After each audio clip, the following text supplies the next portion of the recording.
What's up? What's up, everybody? Hi. Happy Monday. It is the first day of the week. Make sure you guys can hear me. Can you guys hear me? Can you guys hear me? What's up, Aunt Deb? Thank you for being here. Somebody said, Destin 502 said, why is everyone being so welcoming tonight? Because they respect me and they know the vibes. Like, I swear to God, I'm so much at peace. I just feel like so much toxicity is just being removed. And also, you know, I got other things going on that just makes me feel at peace. And I appreciate y'all. And I'm glad that you realize that everybody is being nice, cordial, and polite, because that's what we give over here, okay? Fab Nation, you said that Dookie Way, Brenda's baby, the nigga that had braces in his mouth until he was 35, 36, 37 years old. Is that who you talking about? Somebody who got with a goddamn cracker with no fucking money, a whole creditor, and the best he could have got was braces in his mouth past the age of 30. Is that who you talking about? Not Invisalign braces. I'm like, damn, 6 years? Was it that goddamn bad, bitch? Fuck ass nigga, you running your mouth, all of this shit, but from the looks of it, it's like you had a whole parking space in your fucking mouth. A whole Grand Canyon, born with the George syndrome in your mouth. Is that who you talking about? Said that I got beat up or what? Let me say, oh, and by the way, let me go ahead and do this, because see, I'm what you call classy and classic beautiful. Okay? Yes, indeed. They be like, oh, Denat, you look orange. Listen, okay, I'm sorry that, you know, I go out in the sunlight, I'm gonna look orange or whatever. That's just what it is. Sometimes my white balance be off and I look a little green or whatever. But let me do y'all haters a favor and take the color off, okay? This is no color. Okay, so this is, I guess, what it looked like to have no color on it.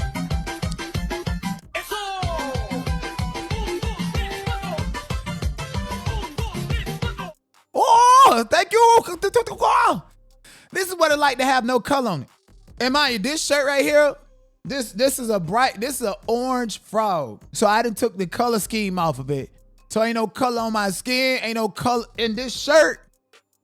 I know that when I apply the color to my camera, because this is a Hollywood camera, that it's legit, because this shirt is now looking faded and dingy. So this is me telling y'all and showing y'all that there's no color grade on me right now. Skin still look translucent and pretty and flawless, bitch. Okay, it's some ugly ass motherfuckers born with DiGeorge syndrome, cracking their fucking system, low vibrational, disgusting people on the inside, and so they outside and they skin, it looks nasty and disgusting, right? So I don't understand why these big YouTubers that claim that I'm nothing and irrelevant and I don't exist, they be the main ones that come out and celebrate somebody's downfall. It is fucking disgusting behavior. I have partaken in it because I'm really, really good at it and ain't nobody gonna stop me. I am nice. I am polite. And in real life, anybody can tell you that if you do something to fuck with me in real life, then everybody has different sides to them. I don't come onto the internet to pretend to be nothing that I'm not. So if you guys say that I'm a Tasmanian devil and all, that's okay. I'm so genuine. Okay, I can start yelling and screaming, and if the conversation go there be emotional, that's just what it is, because I'm real. I feel like I don't have shit to prove to nobody. Don't get mad at me because y'all bitches are stuck, low vibrational, stuck at levels and can't elevate and level up. You know how a motherfucker so much better than somebody else to where it's called like climbing Jacob's ladder. Let me stop. Jeffrey Epstein and demons and bowels and shit, so, but anyways, when you're down here with your intellect, with what you talk about, what you're interested in, and you got somebody else that's up here and know how to maneuver and go, when I come down here, I see what is giving and I do it better than the people that's stuck there. And the reason I do it better than them, AKA be low vibrational, toxic, roasting, gagging, dragging, is because that's not my natural state. of existence. It isn't. It's a specialized state of existence that a lot of people like on the internet. People like that toxicity and shit. So when I'm being toxic, of course I'm gonna be better than you. So these wannabe people that stuck at that toxic level, that know that I'm better than them, look better than them, smell better than them, fuck better than them, cleaner than them, got, you know, everything better than them. I don't give a fuck how many subscribers or followers you got, bitch. I'm better than you. Everybody know that. You know that. That's why you feel inferior. And so you got to pay attention to the people, and that's how you clock their jealousy. So if I'm gone and they start talking and don't have all of that shit to say when I'm here, thank you, Lachey. Thank you, boo. It shows you that they're jealous and that they're watching the whole time. Said I got beat up and skint up, or no, I take care of my skin. Okay, I take care of my skin. I take care of myself. I take care of my body, my face, my skin. I cannot help the fact that my teeth look this good. I can't help the fact that my skin look this good, that I was able to grow hair in real time that y'all can't. Okay? And I want y'all to notice that I have not been talking about, responding to, or none of that with certain people that just adamantly are always stalking and harassing me. And I kid you not, God told me, just like he told Diddy, don't do nothing. God told me don't do nothing. Don't respond. What y'all gonna do? God told me don't do nothing. You know, no Diddy. But I have not been responding. I haven't even been paying attention. I am not a YouTuber anymore. I'm comfortable over here on Twitch.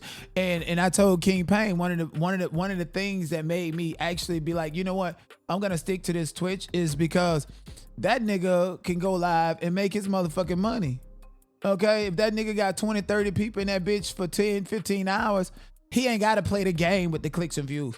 So when I looked at that, if I was jealous, I would have been like, no, I was like, damn, I like, what you doing? How you do this? And you know, all of this other stuff. So ask him. I gave him his flowers. So he actually inspired. I don't know why I'm saying this, because my child. But anyways, it's the goddamn truth. And that's what I mean by I cannot be fake. I'm not fake. Okay? You get what you give. And I'm going to just give it to you better than what you can do. And that's what frightens people. Frightens people with the fact that I could go to this level of intellect and be here and then meet you at your level and crush your motherfucking ass. I think that that's frightening to people, okay? So that's that. Also, you know, people are, you know, the stalkers are gonna stalk. Y'all know who they are. People that claim that they're good and good credit and all this other stuff. Why you still ain't got no teeth in the bottom of your mouth? Like, bitches run open, they big, stinking, black, hippopotamus looking ass bitches open their mouth, no teeth at the bottom, crush a whole watermelon. So yeah, I'm just totally real about that, okay? What you scared of? Libby, what are you scared of? Yeah, they have to team up. Like, I'm over that. That's so low vibration. Y'all know I can do it better than them. And guess what? Now, all of a sudden, people want to file restraining orders and lawsuits, all because I'm better at what they do than them. And I can go into your arena and then I can do other shit that you can't do. You know? And again, you guys, just based on the court order, I have been ordered to stay 100 feet away from petitioner in public spaces, and we don't never see each other, so I'm okay with that. I have been ordered to stay 10 feet away from petitioner while at courthouses and we're covering things. I'm kind of okay with that. And I have also been ordered not to mention petitioner's name, and I'm kind of okay with that. With the exception that this is unfair. It has to go both ways, and I'm going to make sure it goes both ways. Whether that's a new action or the same action, it has to go both ways. You can't put me in a situation to where somebody testify and say that they feel so threatened, and they've been inquiring about wanting to go get a gun. That's why they need a restraining order against someone. Because in my mind, You know, that's why cross-examination is very important. Unfortunately, I was prevented from doing it. In my mind, I'm like, you could very well be using a petition to get injunction against me so that you can actually think that you're gonna cause deadly harm against me and get away with it because of a petition. And we seen that. Look at Romika Meeks and Holly Johnson over in Chicago. How Holly was using the court to get a restraining order, and then next thing you know, she shot the girl in broad daylight outside of a school and thought that she was gonna get away with it because she had restraining orders against her. So when you testify to things like that, and people tell me that such and such has been inquiring about how to get gun license and stuff, like, how scared can you be, or how abusive of a system can you be? So that's one thing. Another thing is, if I'm at a trial and I have orders, stay away, and you don't, like, just imagine it. This is how petty and high school antics people are. You would deliberately put yourself in a situation where now I have to be uncomfortable and move. Oh, thank you. You guys understand what I'm saying? Like, you would if there's injunction against me and there's not one against you, you could literally put yourself in a situation to be victimized and to try to exercise some type of situation to put me in jail or to cause deadly force. You know, these are problematic things for me. You know, there's no record or anything other than, and at the end of the day, this shit ain't nothing but online banter. Ain't nobody gonna, you know, tell me what to do, take my tongue out, and I don't respect none of that shit. You know, and I believe that judge was bought, sold for, and she's incompetent. And I do feel like she has a personal relationship with petitioners' attorneys, and that causes conflict. Now, you guys remember in my case, and it can happen in any case, by the way, I had a hearing on December the 18th, and it was a white woman named Rebecca or Helen Rebecca or something like that, a young white woman who, to me, was about her business and wasn't gonna play that in the charades, and, you know, wasn't gonna the monkey business shit in court. She didn't want to do none of that. You understand what I'm saying? And so, and at that time, you guys know, that's when I learned of Jasmine Mines, and I Googled her. I was like, oh, she's pretty. And I was like, oh, I respect what you're offering and how you present yourself. And I was like, damn, I wish I never would have even searched her, because now I got to think twice about my legal strategy and how this black woman might feel if I, like, go ape shit, turn into a Tasmanian devil, how she might feel at first. And then on December the 22nd, the judge issued a case review and said that said individual, Jasmine, was doing illegal ex parte communication, trying to convince the court of its opinion, its influence and stuff. That's in the court records. And now, Jasmine has been extremely nice to me. And a matter of fact, I'm gonna go ahead and show you guys. Jasmine has been extremely nice to me. And sometimes you gotta wonder, I'm finna put my color scheme back on, bitch. I don't give a fuck if I look, call me the not Trump or whatever, bitch. I could be Cheeto orange or whatever the fuck. Y'all see what it's giving. I look washed the fuck out. You still see light penetrating my skin and it's coming through and everything, bitch. Let's be clear. So let me turn back on my orange filters because I like them. I don't do it to seem like something that I'm not. I'm not a colorist. Even though I'm putting a color grade and a color tint to me, I don't need to do any of that, okay? I'm not black as an ace of spade and got so much lights on you'll think motherfuckers in the oven and shit trying to put light on them to squeeze a little tongue. We're not doing none of that, okay? But I like my orange filter. So there's me being orange. Either way, I look good, bitch. Okay? So, anyways, so when the judge, who happened to be a white lady, did the case review, that's when I started disrespecting Jasmine, simply because you disrespected me. You weren't willing to play fair. And I recognized that. And somebody sent me that picture. Somebody posted that picture in my Discord of her bent over underneath her sign. And I went ham with it. So we drug her for a good old month.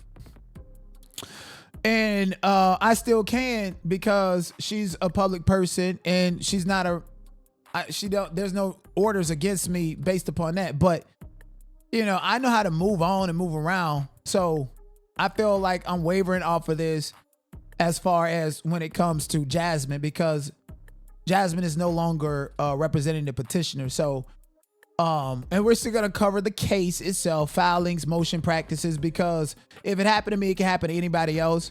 I firmly believe that the injunction issued against me is completely frivolous, and I'm going to prove that on appeal. But in due time, I'm going to respect the court's orders. And I tell y'all about celebrating too early.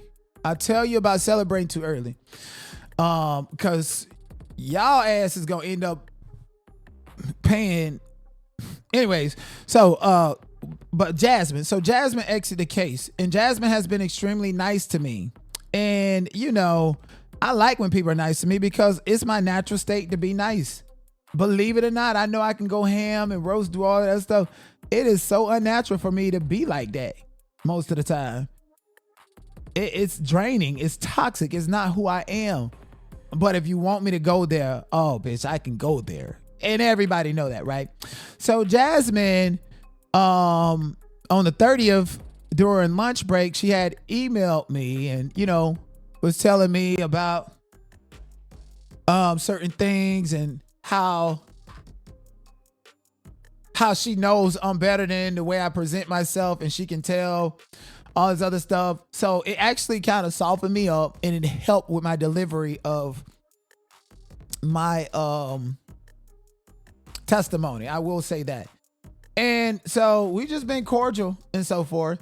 And she sent me this email. She said, in my view and recollection on that YouTube video when she was on the Fish Eye Food platform, I intentionally focused on filings and not perceived or alleged behaviors. I did not dogpile you. I have never heard of that word, but I assume it to mean trash you. No, dogpile means that if you're in the chat and they're highlighting your comment saying that you practice all kind of law and you move and maneuver behind the scene, to me, that's like low-key telling me that you still probably are watching and probably want to carry out things on behalf of petitioner, even though you remove yourself from the case. So, and then dogpiling means that, yeah, you came up there and used your likeness, your beauty, your light skin to bolster allegations in a video that conclusively said that I was mentally ill, unstable, that I deserved to be socially ostracized, all of that other stuff. So with you showing up and partaking in a video with that video to be of that nature, everything that they said and did, I would contribute it to you because you showed up there and you had a reasonable opportunity to understand the principal thrust of what was said and what was done and the purpose of that. And so quite naturally, what I would usually do, okay, bitch, okay, back to the picture. Ass fat, pussy fat, back to the picture. And I was like, you know what?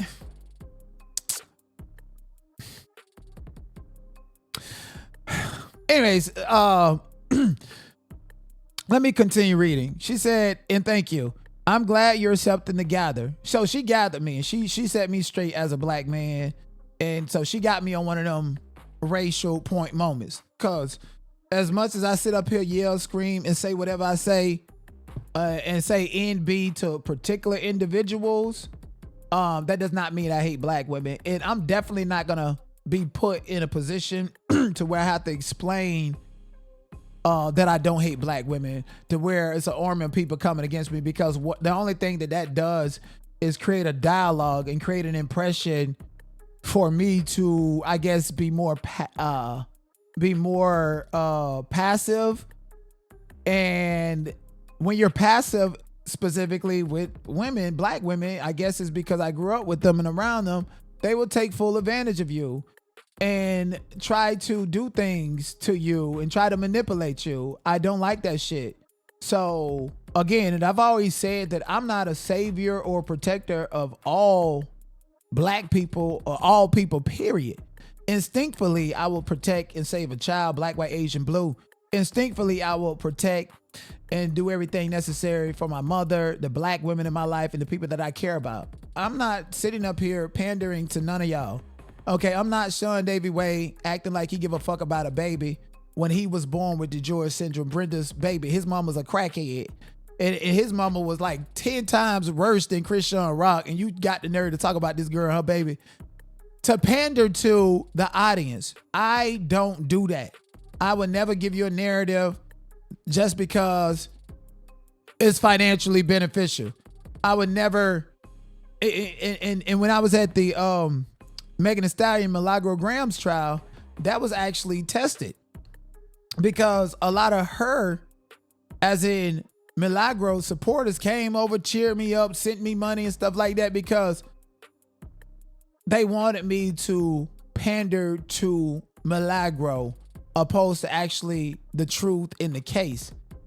And people said that I was a hater and all that other stuff. I just told the truth, and I told the ultimate decision in the case. And Milagro is realizing that. That's why she's under a lot of stress. And other people are going to realize that too. So, okay, I won't be celebrating too much because, you know, you can look like a fool after a while. That's why Milagro Grams is like kind of shut down. Looking like a fool. You were smiling and happy and they got it right. And now you realize it. Now you're realizing. And we're going to talk about that a little bit. But let me finish this. So Jasmine is being extremely nice to me. She said, "You are worth more than letting anger win. You are better than getting arrested or getting cases for nonsense like violating an RO in this matter. The world is already against black men, but you had no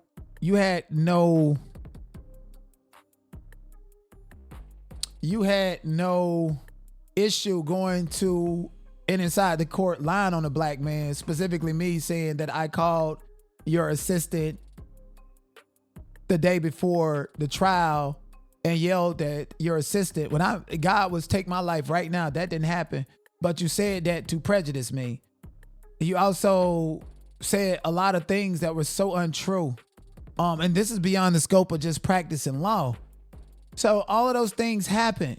People get to hit me, get to pick and poke at me, get to do things to me. But then when I respond, I'm the problem, especially if I respond in a court of law, especially if my whole record is scattered with motions to disqualify attorneys, with citations and all this other stuff that you fear on appeal. Because see, that's where the real business happens. That's where the real money is actually spent in litigation, on appeals. So now that the trial is over and you understand that I'm a force to be reckoned with this litigation shit, you know that I can very well litigate and bring it to the appeals court attention on what you did in this trial court case. So I feel like she being nice to me, saying these things and focus on, don't get angry. The world is already against black men. Don't make it harder for yourself. When you focus back on yourself, you will elevate. I understand you're a content creator, but to utilize your other skills at the same time. There are so many people who could benefit from your knowledge of legal procedures and paralegals and Craigslist and yada, yada, yada. I am not a licensed attorney. I know y'all like to say that I got arrested for practicing law because I presented myself as a lawyer. No. And this goes back to I hate black women, right? I got arrested for practicing law because the police killed my sister, like Sandra Bland. and I wanted to do something about it. Yeah, they killed my sister and reported it as a single car accident. The same thing they did to Ronald Green in South Carolina. Years later, his family found a video. I wanted the police body cameras. I wanted the police video cars and everything. So when I sued the police and started sending subpoenas, and they actually gave me a piece of information to further allude that they killed my sister, that's when I got arrested. So I would never come out and tell nobody that I'm a lawyer. I don't think that I want to be indoctrinated, because see, I love cussing a bitch out and dragging them for filth. Okay. So people be like, go back to school. Dude, at this juncture and point in life, I know too much law and know too much about the court system to want to be a part of that system, because now they get to sanction me. They get to throw me in jail for as a licensed attorney for doing what I do if I'm not a licensed attorney, just representing myself. They get to silence me. They get to bully me. So it's kind of crazy, because when you're a lawyer and you do certain things, you're held to a higher standard, and that higher standard is a prison for lawyers. So since Jasmine know, and since Jasmine realized a long time ago that this entire time I was setting my record for an appeal, and how pretty my paper looked, how pristine and clean. Like, you got to understand something. From the inception, you got to set your, from the start, from you receiving a complaint, you got to see the end. Even if the end means jumping all the way to the Supreme Court, to the federal court, how long is, you got to see that shit in your head. So I'm enlightened when it comes to law. And see, Jasmine knows that. And so not only did Jasmine file a motion to remove herself as attorney of record in this case, she also filed a motion to strike out what the white judge said about her in a case review from December the 22nd. Mind you, I got that document. And mind you, even if the judge in the trial court, the black lady who I believe is related to or some type of connection to Jasmine, even if she strike it out, I already got the information. If she strike it out, which I hope she do, it's just going to further prove prejudice, bias, and abuse in the appeals court.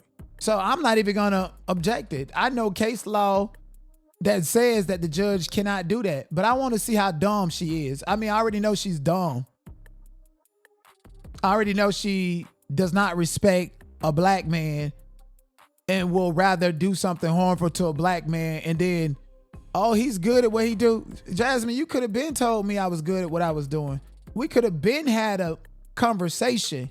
You escalated things. And this is how sometimes your lawyers can make it bad for you.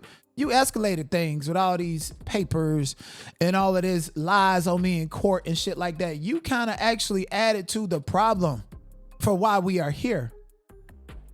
Okay, saying that I owe somebody a lot of money is bullshit. It's a part of a tactic to, oh, we can settle this. You won't sue me and I'll just get rid of this. I'm not giving you that power. I want people to feel like they won, and slowly but surely it's going to sink into you, and you're going to realize why attorneys get out of Dodge. Matter of fact, let me go ahead and Google how much does it cost. What's the average cost of an appeal in California? Average cost for an appeal in California State Court. Okay, the filing fee is $875. That won't be applied to me. I'm talking about lawyer fees. I mean, and it really depends on lawyer fees. It really depends on what lawyer you get and stuff. So yeah, okay, yeah. All right, here's it, and this is more realistic. This appeal that I'm gonna file. And I finally figured out what to do, because, you know, vexatious, you got to figure out these other things. So there's always some type of little trick. And you can't trick me twice. So this is why I know so much law. You can't trick me twice about nothing. But this whole vexatious shit, I wasn't filing no lawsuit. I wasn't thinking about filing a lawsuit. I wasn't thinking about suing nobody. Now y'all want me to take y'all through there, take y'all through there. Okay, gotcha. Appealing a case in California, state court generally costs between $10,000 and $50,000 plus in attorney fees, depending on the case complexity, with hourly rates for experienced appellate lawyers ranging from $400 to $1,000 in an hour. Okay. Initial filing fees for civil appeals, $775. But see, here's the flip side of Jasmine filing 7,000 pages in the court. Now, when I go and designate my record and put my motions and my filings, and it's gonna be probably like at most 200, 250 pages. But then when you see the other side and they file motions and they start designating the record, because when you designate a record, you got to put the whole file that you filed. So if your ass file a 1,500 page document, that's just one document. How many more documents are you going to put in there? Are you going to put all 7,000 opposed to my little this right here? So just the perception of designating a record with thousands and thousands and thousands of pages. Take y'all through there. Take you through there. You know, so when I designate my record on appeal, I got my motion, I got my anti-slap motion, I got my motion to strike, I got my joint reply in opposition to that. I mean, if I wanted to, I can talk about the motion to disqualify the attorney. You know, you can remove that from December 22nd, but it's already filed in the case, so you can't really hide it, even if your friend, the judge, removes it. And then on top of it, I got a copy of it myself. So it can and will be judicially noticed if I decide to go this route towards the attorneys, because see, that's the thing. That's what Jasmine knows, and what most people are gonna learn is I've been talking about paperwork in my filings, and I know they're right in everything. Now the appeal court this is nothing but paperwork. This ain't nothing but paperwork. Some shit I know how to do, like, okay? So, you know, you gotta think about your record. When you guys are in court, please make your record make sense. Please, because if you don't,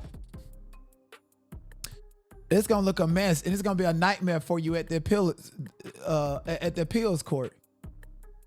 It's gonna look like a nightmare. And telling the appeals court, bringing an argument talking about vexatious litigant, which was one of their prime arguments in the trial court. That's like, this judge does not want to acknowledge that this is bullshit, like the white lady did on December 18th.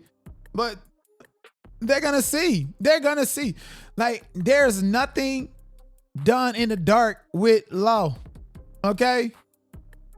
Especially if you get out here making videos, bragging about how you intentionally filed all of these documents to bury me. Well, it's obvious to me and everybody else. And it's gonna be even more clear and obvious on appeal. So y'all gotta understand something. A case is never over. It's never over until, like, you know, there's a judgment that's forcing Nicki Minaj to pay it off or lose her house. That's how they end that. Otherwise, and it took years for that.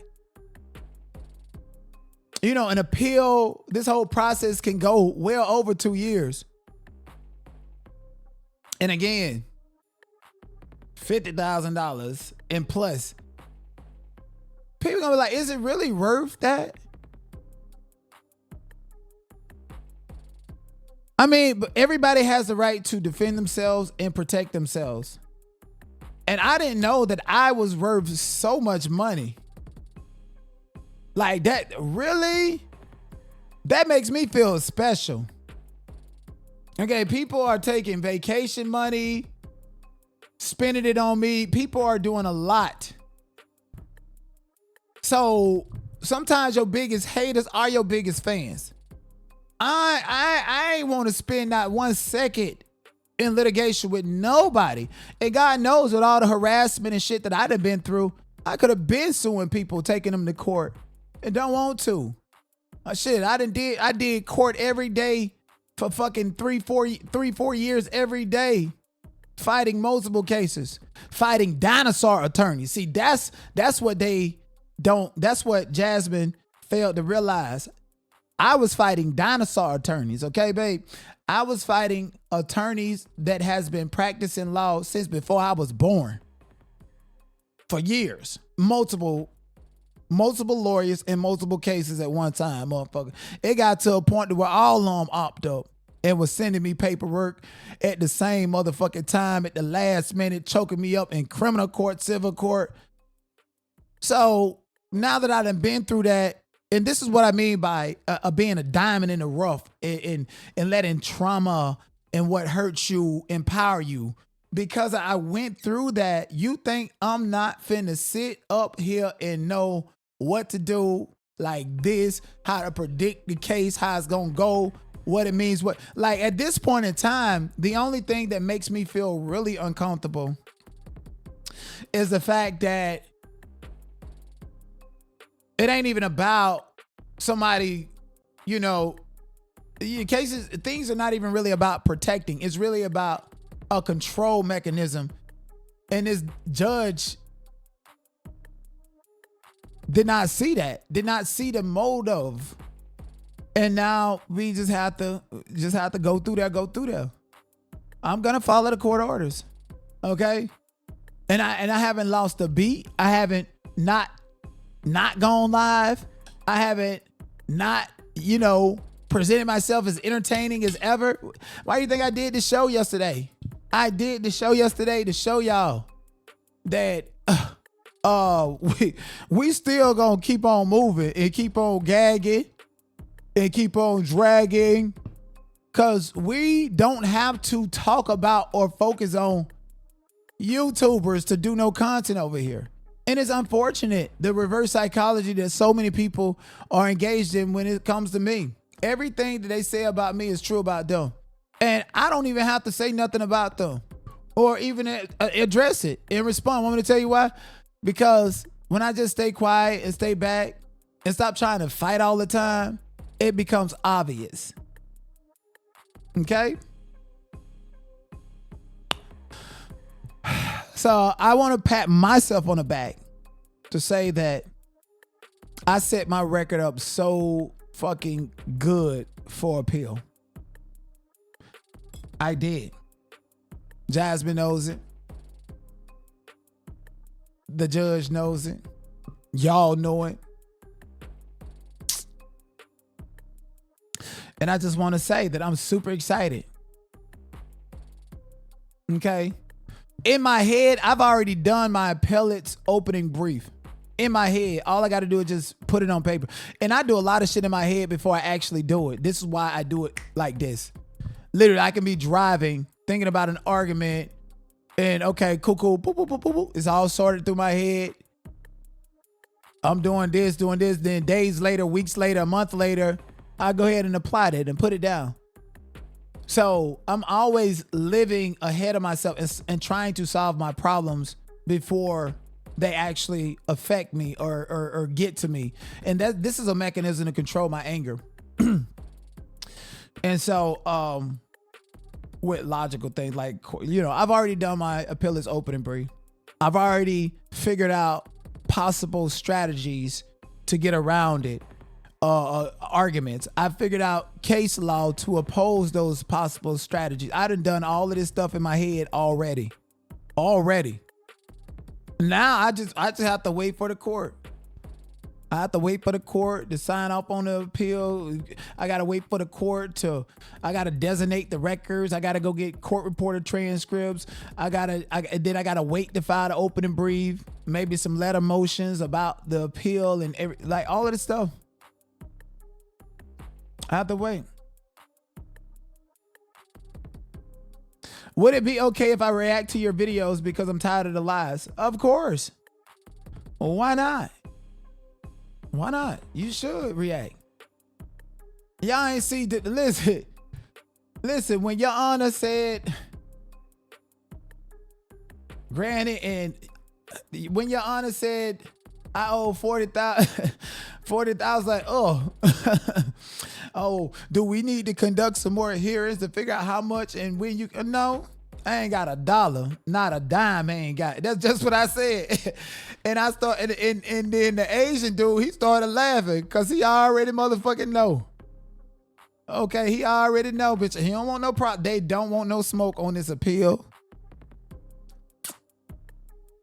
I told y'all that, Jasmine need to go get Crump. She need to go get Benjamin Crump. They know they lost. They know they lost. I don't care what this lady say in the court. I mean, I gotta follow it.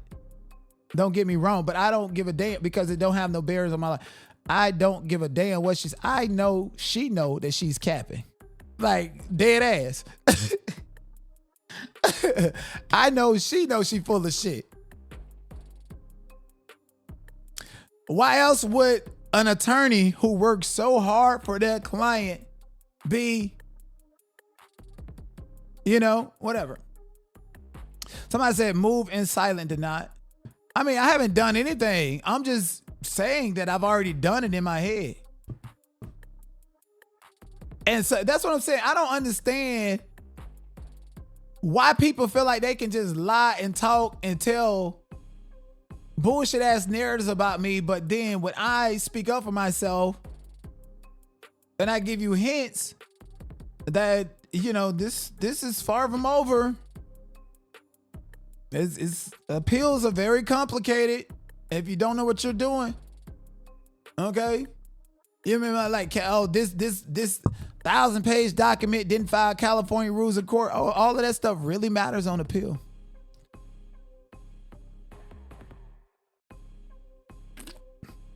Yeah, it really matters on appeal. All of that. And if you got a 1,000-page motion that is not compliant with California rules of court, and that's in my moving papers, I can have a whole section about that to strike out your paperwork in the appeals court and to show how it was defective and to show how the court should have struck it out at the trial court. So that means if I strike your papers out and I already cited it and the court didn't do nothing about it at the trial court, but the appeal court said, y'all ain't gonna have no papers.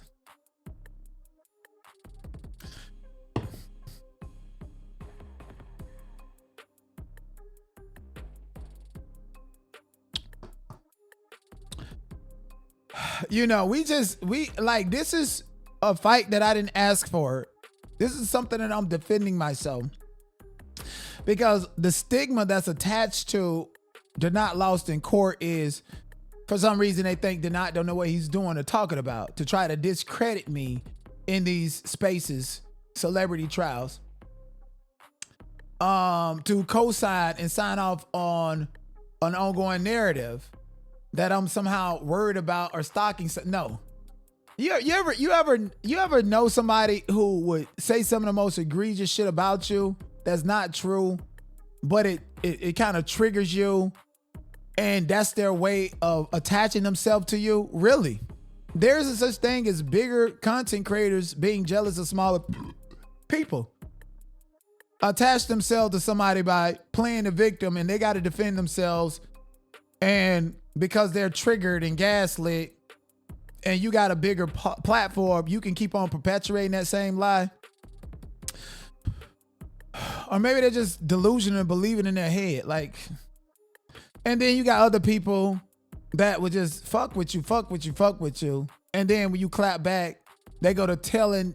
This is what they do. They report to the police on YouTube, on these platforms, the court.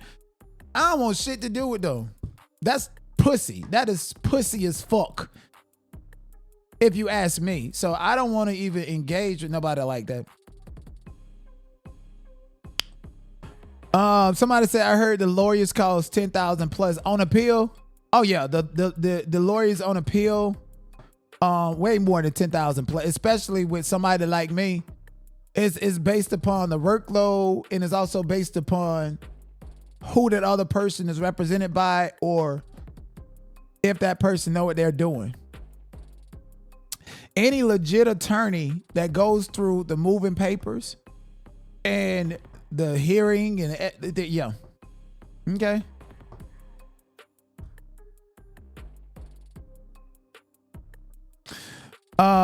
That's okay, Deny. All I'm going to be silence of the lambs when it's all said and done.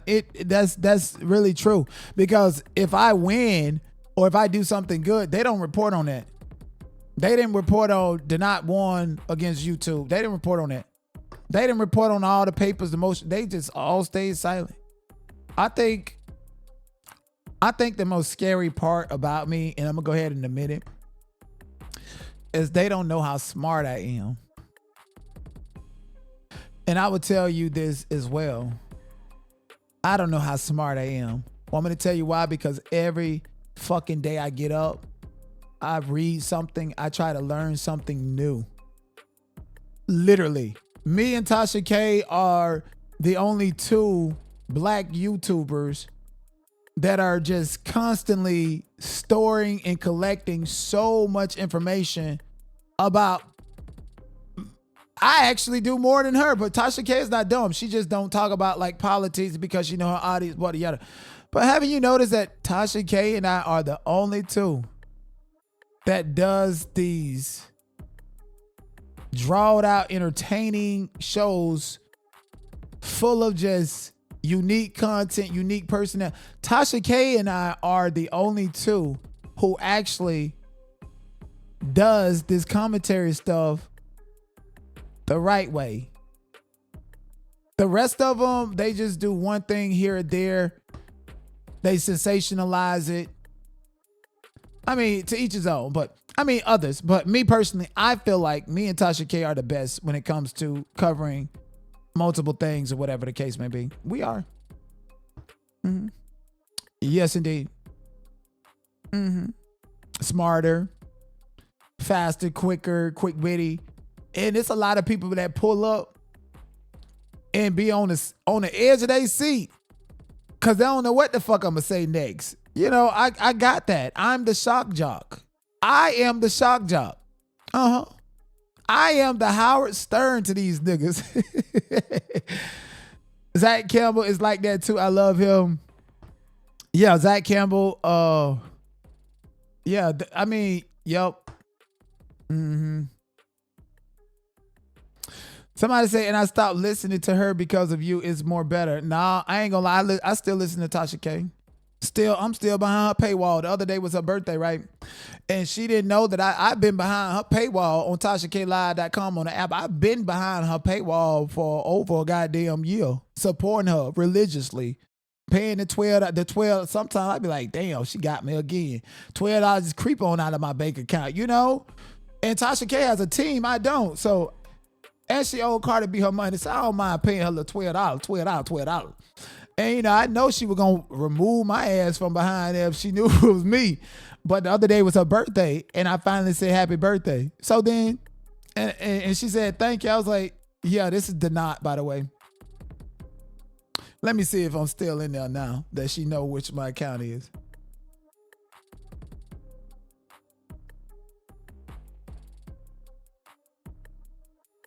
I'm still in here, honey. Mm-hmm. So these are the things that I do to support black women, okay? Black women.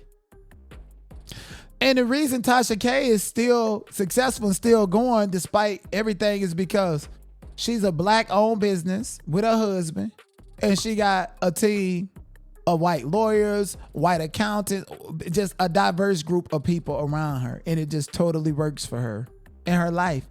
You keep niggas around, they gonna fuck your shit up. That's why I don't fuck with niggas like that. For real though. See, Chelsea Alana called me that day that Cardi B went off on Tasha K. Let me tell you, that bitch know how to drag. Cardi B know how to drag like a motherfucker. And I ain't realizing it until that. But anyways, when she went off on Tasha K and I was on Tasha K's platform on Spaces, Chelsea Alana gonna call me. You don't talk to me. We don't have no report. You gonna call me to try to get me to do negative content about Tasha K. It's like I just got here and I just spoke to the lady. Everybody always say that don't trust the knot. When he come around, he's gonna turn against you. I gotta live with that stigma. And now Chelsea Alana is calling me, telling me Tasha K's personal business and things that her mom said. They ain't got shit to do with me or you. Somebody said I think her birth. It was like her birthday in March. Then they was just saying happy birthday to Tasha K. Like a week and a half, 2 weeks ago. So correct me.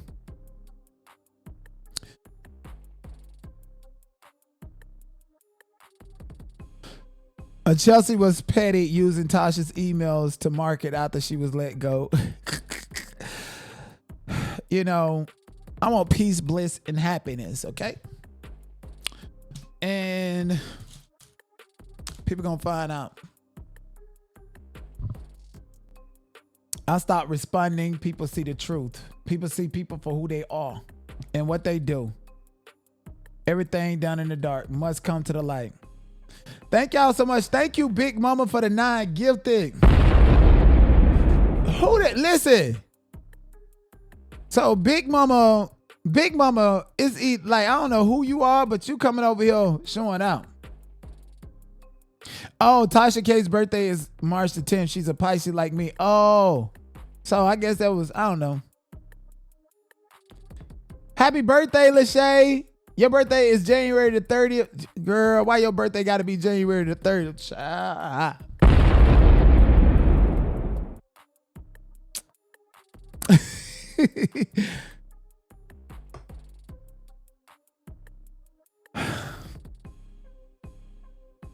Thank you. Thank y'all so much for the support. I love y'all. I appreciate you. Thank you, Big Mama. Thank you, Libby, for the 100 bits and OMG with the 100 bits. And we already got a clip. Y'all know every Sunday, the weekly goals reset, okay? We want to do better than last week, okay?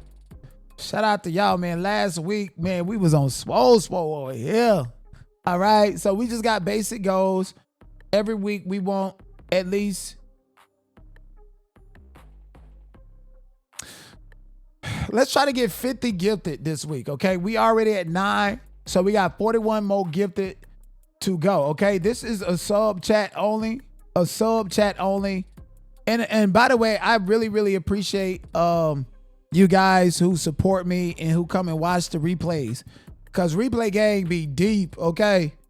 When I end this video, it's gonna be like, oh, you had, 1,500 people watching you. And then the next day, it shoot up to 3,000 and 4,000. Man, I love and I appreciate you guys. Y'all continue to remind me that I can do this. And I'm like, why would I go back to YouTube? If I get a video with 10,000 views, shit, I'd be damned if I do a video with 500 or 1,000 people in the chat at the same time. Oh, they reporting. They got to take me out. I'm safe over here. I'm doing the same numbers over here. This is a real business. This is a real group of supporters because y'all not only know me from another platform, but y'all decided, most of y'all decided to come from different platforms to support me here. And some people was like, oh, well, he's back over here on you. No, I only went live on YouTube a couple of times simply because I need to reinforce the block and let everybody know where I'm at. Okay, I'm gonna pop up there anytime it's time for me to grow my platform and to remind people every day. Oh my gosh, where you been at? Over here on Twitch. So I'm not finna give nobody the connotation that I'm just gonna be on YouTube live streaming for free, and then even if I grow and build some shit, they gonna try to snatch it from me. No, bitch, no. Not gonna happen. I'm safe over here. I'm happy. I'm good. They say people are stalking me on Twitch and making content about me on Twitch. I don't know that because they're blocked. This ain't YouTube to where, bitch, if I block you, you can't see my shit at all, and vice versa. So I'm totally at peace. And I want to say something to the people that's stalking me, literally real life stalkers.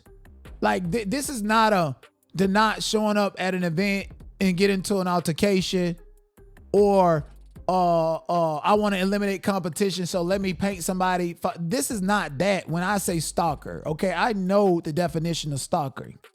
Okay, I'm not saying somebody's a stalker just to safeguard my reputation and to continue to be the top dog by doing grimy shit, such as putting people in false narratives and shit. When I say a stalker, I'm talking about an actual stalker.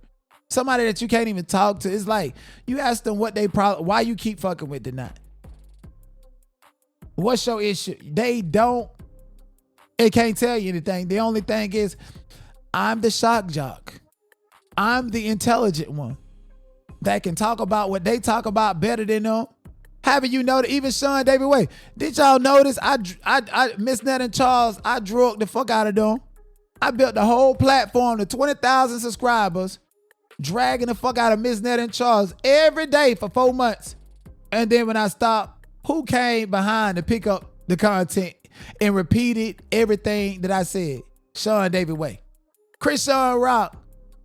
Who come behind? It's like these niggas are so obsessed in stalking me. Okay? So fucking obsessed. These people literally pick up my slack. Can't wait to get rid of me. Get rid of the history of a 700,000 viewed video talking about Diddy getting arrested. So when I go to the trial, they want to erase that history. Because I'm the smart one. I'm the smart one.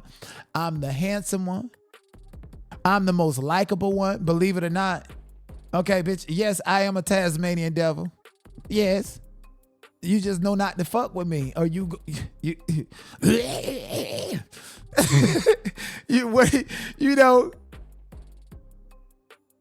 ain't that's the noise that the Tasmanian devil make?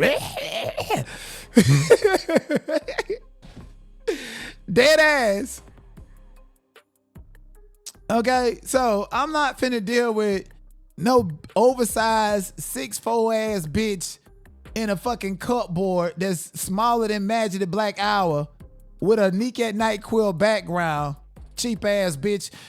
So ugly you broke your real camera, so now you just on your goddamn phone.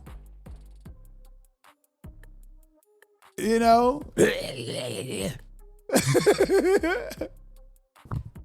It make it so bad. Look at my hair. I definitely look like a fucking Tasmanian devil. I mean, y'all know that about me. That's why it's some women in my chat right now that don't play that shit, that love me to death. And when I was over here in BNB, they got me together. Jasmine got me together for that shit too, and I accepted it. You know, let me tell you something. It melts my heart when people are nice to me and when people show me that they got love and forgiveness, because that's who I really am. I'm that person. I don't like to dwell on shit, but bitch, if you want me to take you through that, then we can do that. Bitch, I'm gonna give you what you gave me, but way worse. Jasmine the one who started insulting me, stalking the judge, bitch, and we took you through that.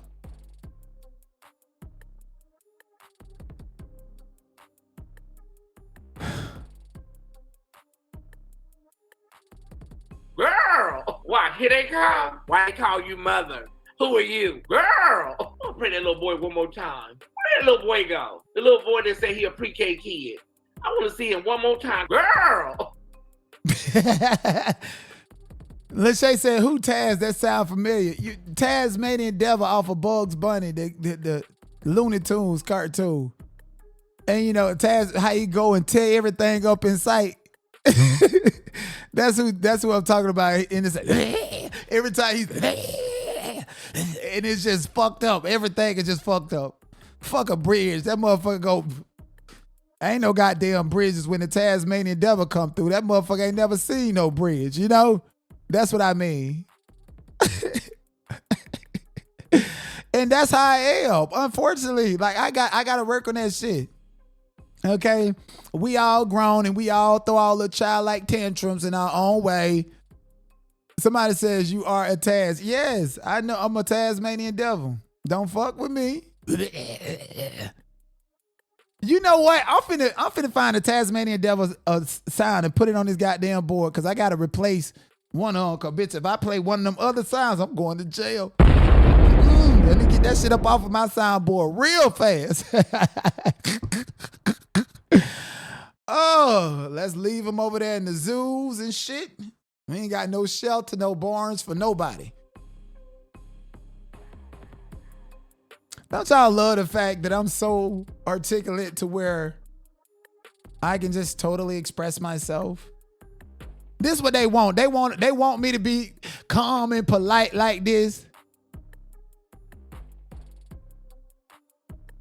The fish-eyed fool ain't taking no medicine. He just lying, hoping somebody subscribe to him. But you're out of content now, sir. And I can't go back to jail. No.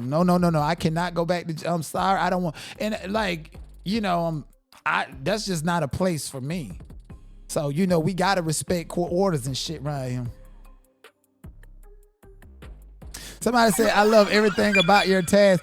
I'm finna find, I'm finna show y'all the Tasmanian Devil real quick. I just wanted to come and talk to you guys. I really don't have a docket today, and I hope that's fine with you guys because y'all got to give me a break. I be fucking exhausted sometimes. Please give me a break. Let me see, Taz. Oh, y'all want to watch some Candace Owens too?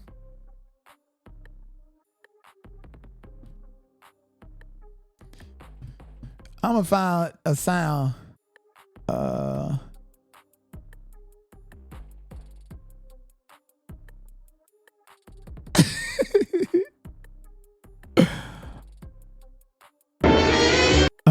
Okay, hello. Let's watch some cartoons real quick. Tasmanian Devil. And I kid you not, when I was a kid, I used to run around the house. I used to do that as a kid, just like the Tasmanian. I just knew that I was a Tasmanian Devil.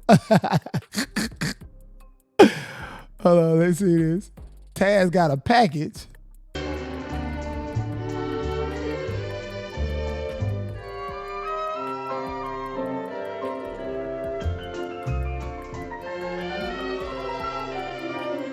I'm gonna have to do a Tasmanian Devil sticker. They threw his ass in the jungle. Hey, what happened? Take a little nap in a carrot patch and the next thing I know I'm here. But where is here? Forest gnu's wildebeestes. What? No rabbits? Especially rabbits. What's up, Doc? Jeez, what a grouch. Rabbit. Put me down. I'm not a rabbit. I'm a monkey, and monkeys are definitely not on your menu. Hold on, I wanna see where he just go ballistic. Okay, here it is. Dogs, ostriches. Hey.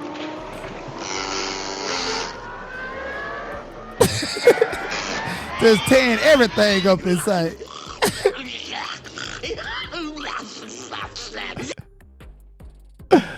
So would y'all agree that I have a Tasmanian Devil type of spirit?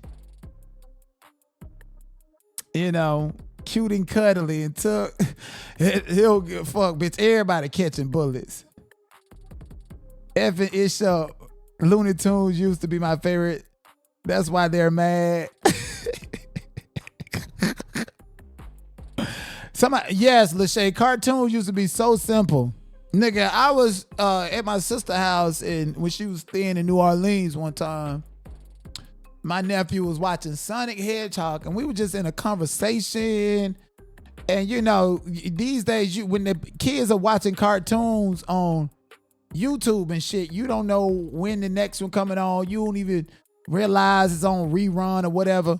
Nigga, my nephew was watching Sonic. I'm talking about Sonic the cartoon, the real cartoon. Shit, I was watching it too. You know, nigga, I'm a big ass kid, bitch. Everybody got a big kid in them. So shit, the cartoons on, even old folks on their deadbed, they be watching cartoons. So y'all know y'all still watch cartoons too.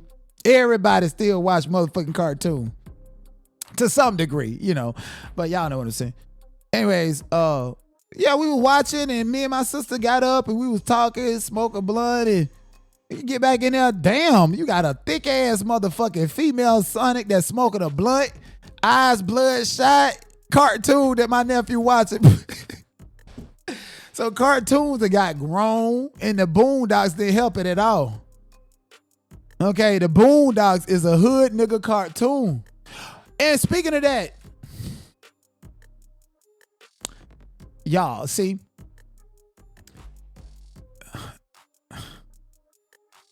y'all want me to tell y'all something that's really gonna make these bitches mad? Do y'all want me to tell y'all something? Do y'all want me to make the haters fucking mad? Y'all gonna want to clip this when I say this, right? I'm gonna see if y'all want me to make them mad or should I just keep it to myself? What'd you say about that, Big Mama? What'd I keep you like that? Big Mama's here. What's up? Somebody Flintstone for my ears. Big Mama's here. So I should do it. Okay. All right. So y'all ready? Y'all want to clip this and post it on your YouTubes and everything. Okay. Yeah. Put my name in the goddamn. They still searching for me over there on YouTube. I just looked at the analytics. I get more searches than Sean David Way. I get more searches than Storm Monroe. I get more searches than a bunch of them. I get more searches than them. And I'm not even on that platform. So if y'all was my real supporters, y'all would be clipping and downloading and posting my clips on other platforms to keep me in business, to keep us growing over here. We got to build a community, okay? So here's what I will tell you guys, okay? So you guys know I stand for truth and justice. At the Megan Thee Stallion and Milagro Graham's trial, that's what I stood for. Rather, Megan was wrong. Milagro, I went in favor of the law because I know the law. And Megan came out on top. Y'all niggas out here looking at a price amount and how much should have been. That's not what it's really about. Megan don't need a motherfucking dime from Milagro. She's not a broke ass nigga that's looking for a come up off of a lawsuit. That woman wanted substantial justice and she got it. And Milagro over there sound like a white woman with no soul in her body. Cause she that mad and that upset and that getting took through there. You know, some of her friends gonna be joining her. Watch and see. You know, so I get more searches than them. And so you want to take this information. All right.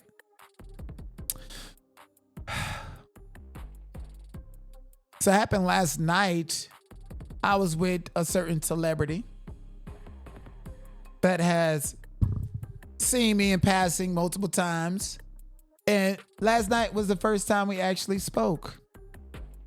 And that certain celebrity was actually, fuck it, bitch, I'm finna tell you. Nah, I'm not gonna tell you. Y'all gonna peel up the pieces. That certain celebrity was voiceover for the Boondocks. Yes, it's a black woman. Voiceover, Boondocks. You know, Aaron McGruder, he is a creator of Boondocks. And Megan Thee Stallion is coming out with her own cartoon with Aaron McGruder. And that same person who voiced for the Boondocks also is going to voice in Megan Thee Stallion's cartoon. So, because I don't feel like, you know, me at Celebrities Trial is going to make me famous, people recognize my voice. Hey, Cardi B, you're beautiful. Throw a pin at you. Damn, that voice, it sounds familiar. We need that voice. People recognize the voice when I'm talking to Megan. Megan knows my face and all this other stuff. So, you know, y'all can stay stuck on stupid and stay stuck on lying. Well, I would never be, make it in Hollywood when at the end of the day,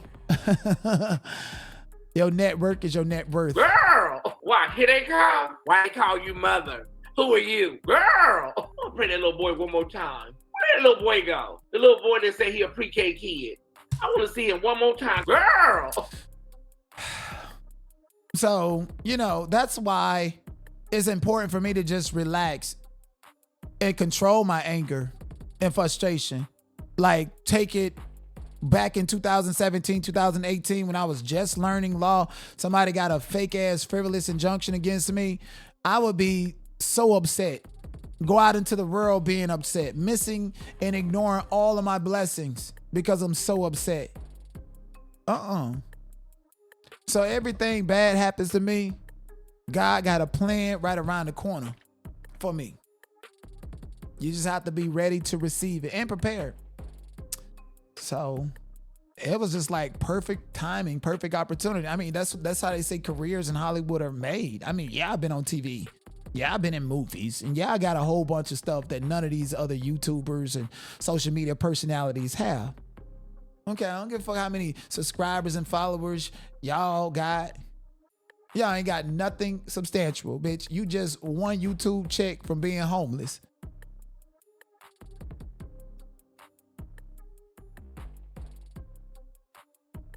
Meanwhile, my platform get taken when I made the most money in a month and I still bounce back.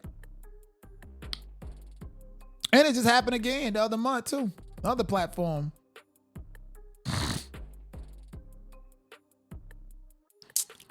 I wish I had my money, all that money. Damn. Same type of money that I would have taken, did a short film, whether I made money on it or not. Damn, gotta find another way.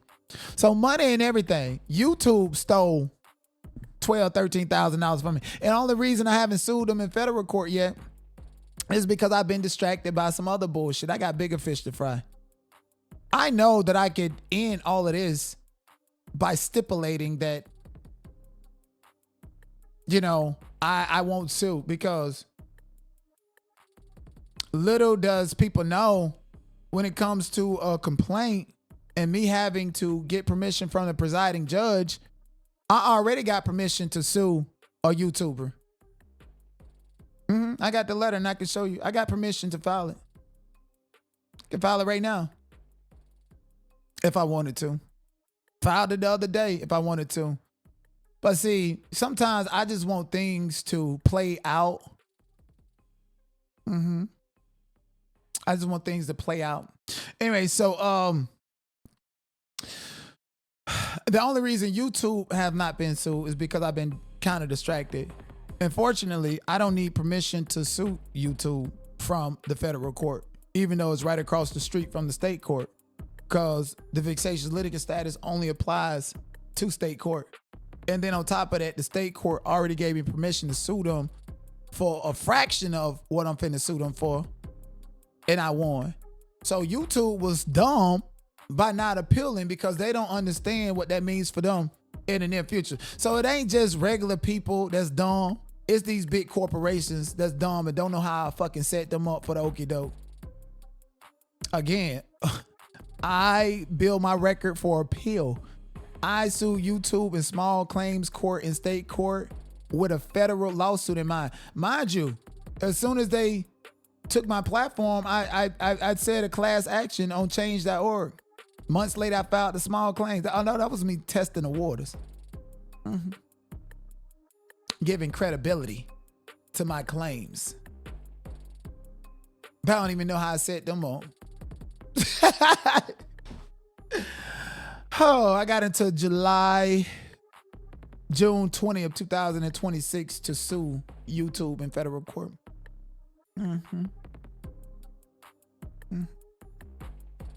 I might just be sitting on an island.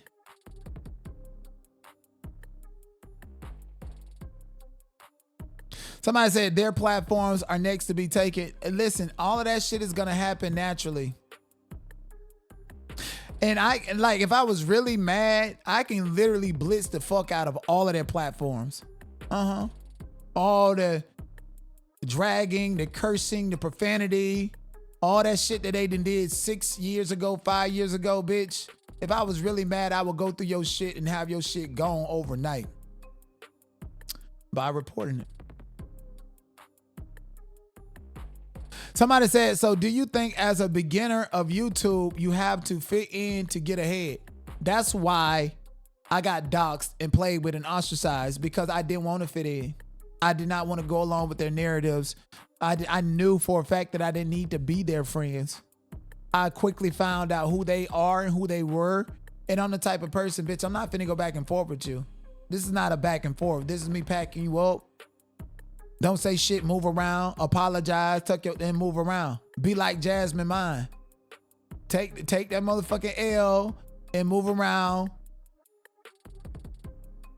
That's it. It's just online banter.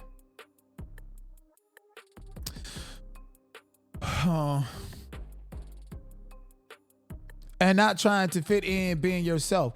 48 Laws of Power. If you got as many gifts and a dynamic personality like me, you don't need nobody to fit in at all. Let's listen to Candace Owens before we get up out of here. Oh, and by the way, Baddies was goddamn trash last night. Okay, it was trash. Oh, and I told y'all that. Hopefully it's better next week. And I'm tired of watching Zeus Network, hoping that the next week gonna be better. Fuck up out of here. I'm not impressed. Candace Owens is going ball so hard, as in Ball, the demonic entity that runs Hollywood, came knocking at my door before, and I said no. Good evening, my fellow Goyim. How's that? I've decided that when you guys actually move to elect me the dictator of the United States, or maybe the dictator of the world, that's how I will greet you guys every night and bring you the news. I don't know how your weekend went, but I was marked safe from being in the Epstein files. Me, Ye, the artist formerly known as Kanye West, we were marked safe. Boy, oh boy, were we right. We were so right. This podcast, can I just say that it's actually aging like fine wine? Because this was me on like Thursday of last week. Take a listen. This is the synagogue of Satan. I do not go halfway with defending pedophiles. Goodbye. Are you out of your mind? I hate all of you. I think you guys are all a part of the same demonic entity. Your God is Satan. You guys are Baal worshippers. You will continue to kill and sacrifice children until you feel that demon rewards you. And I stand against you. You're intense. Yeah, this is how I feel about these people. Intense. They are satanic right and left at the top. I'm kind of feeling like I actually didn't go hard enough. Anyway, today we are going max like always. Welcome back to Candace. I love Candace.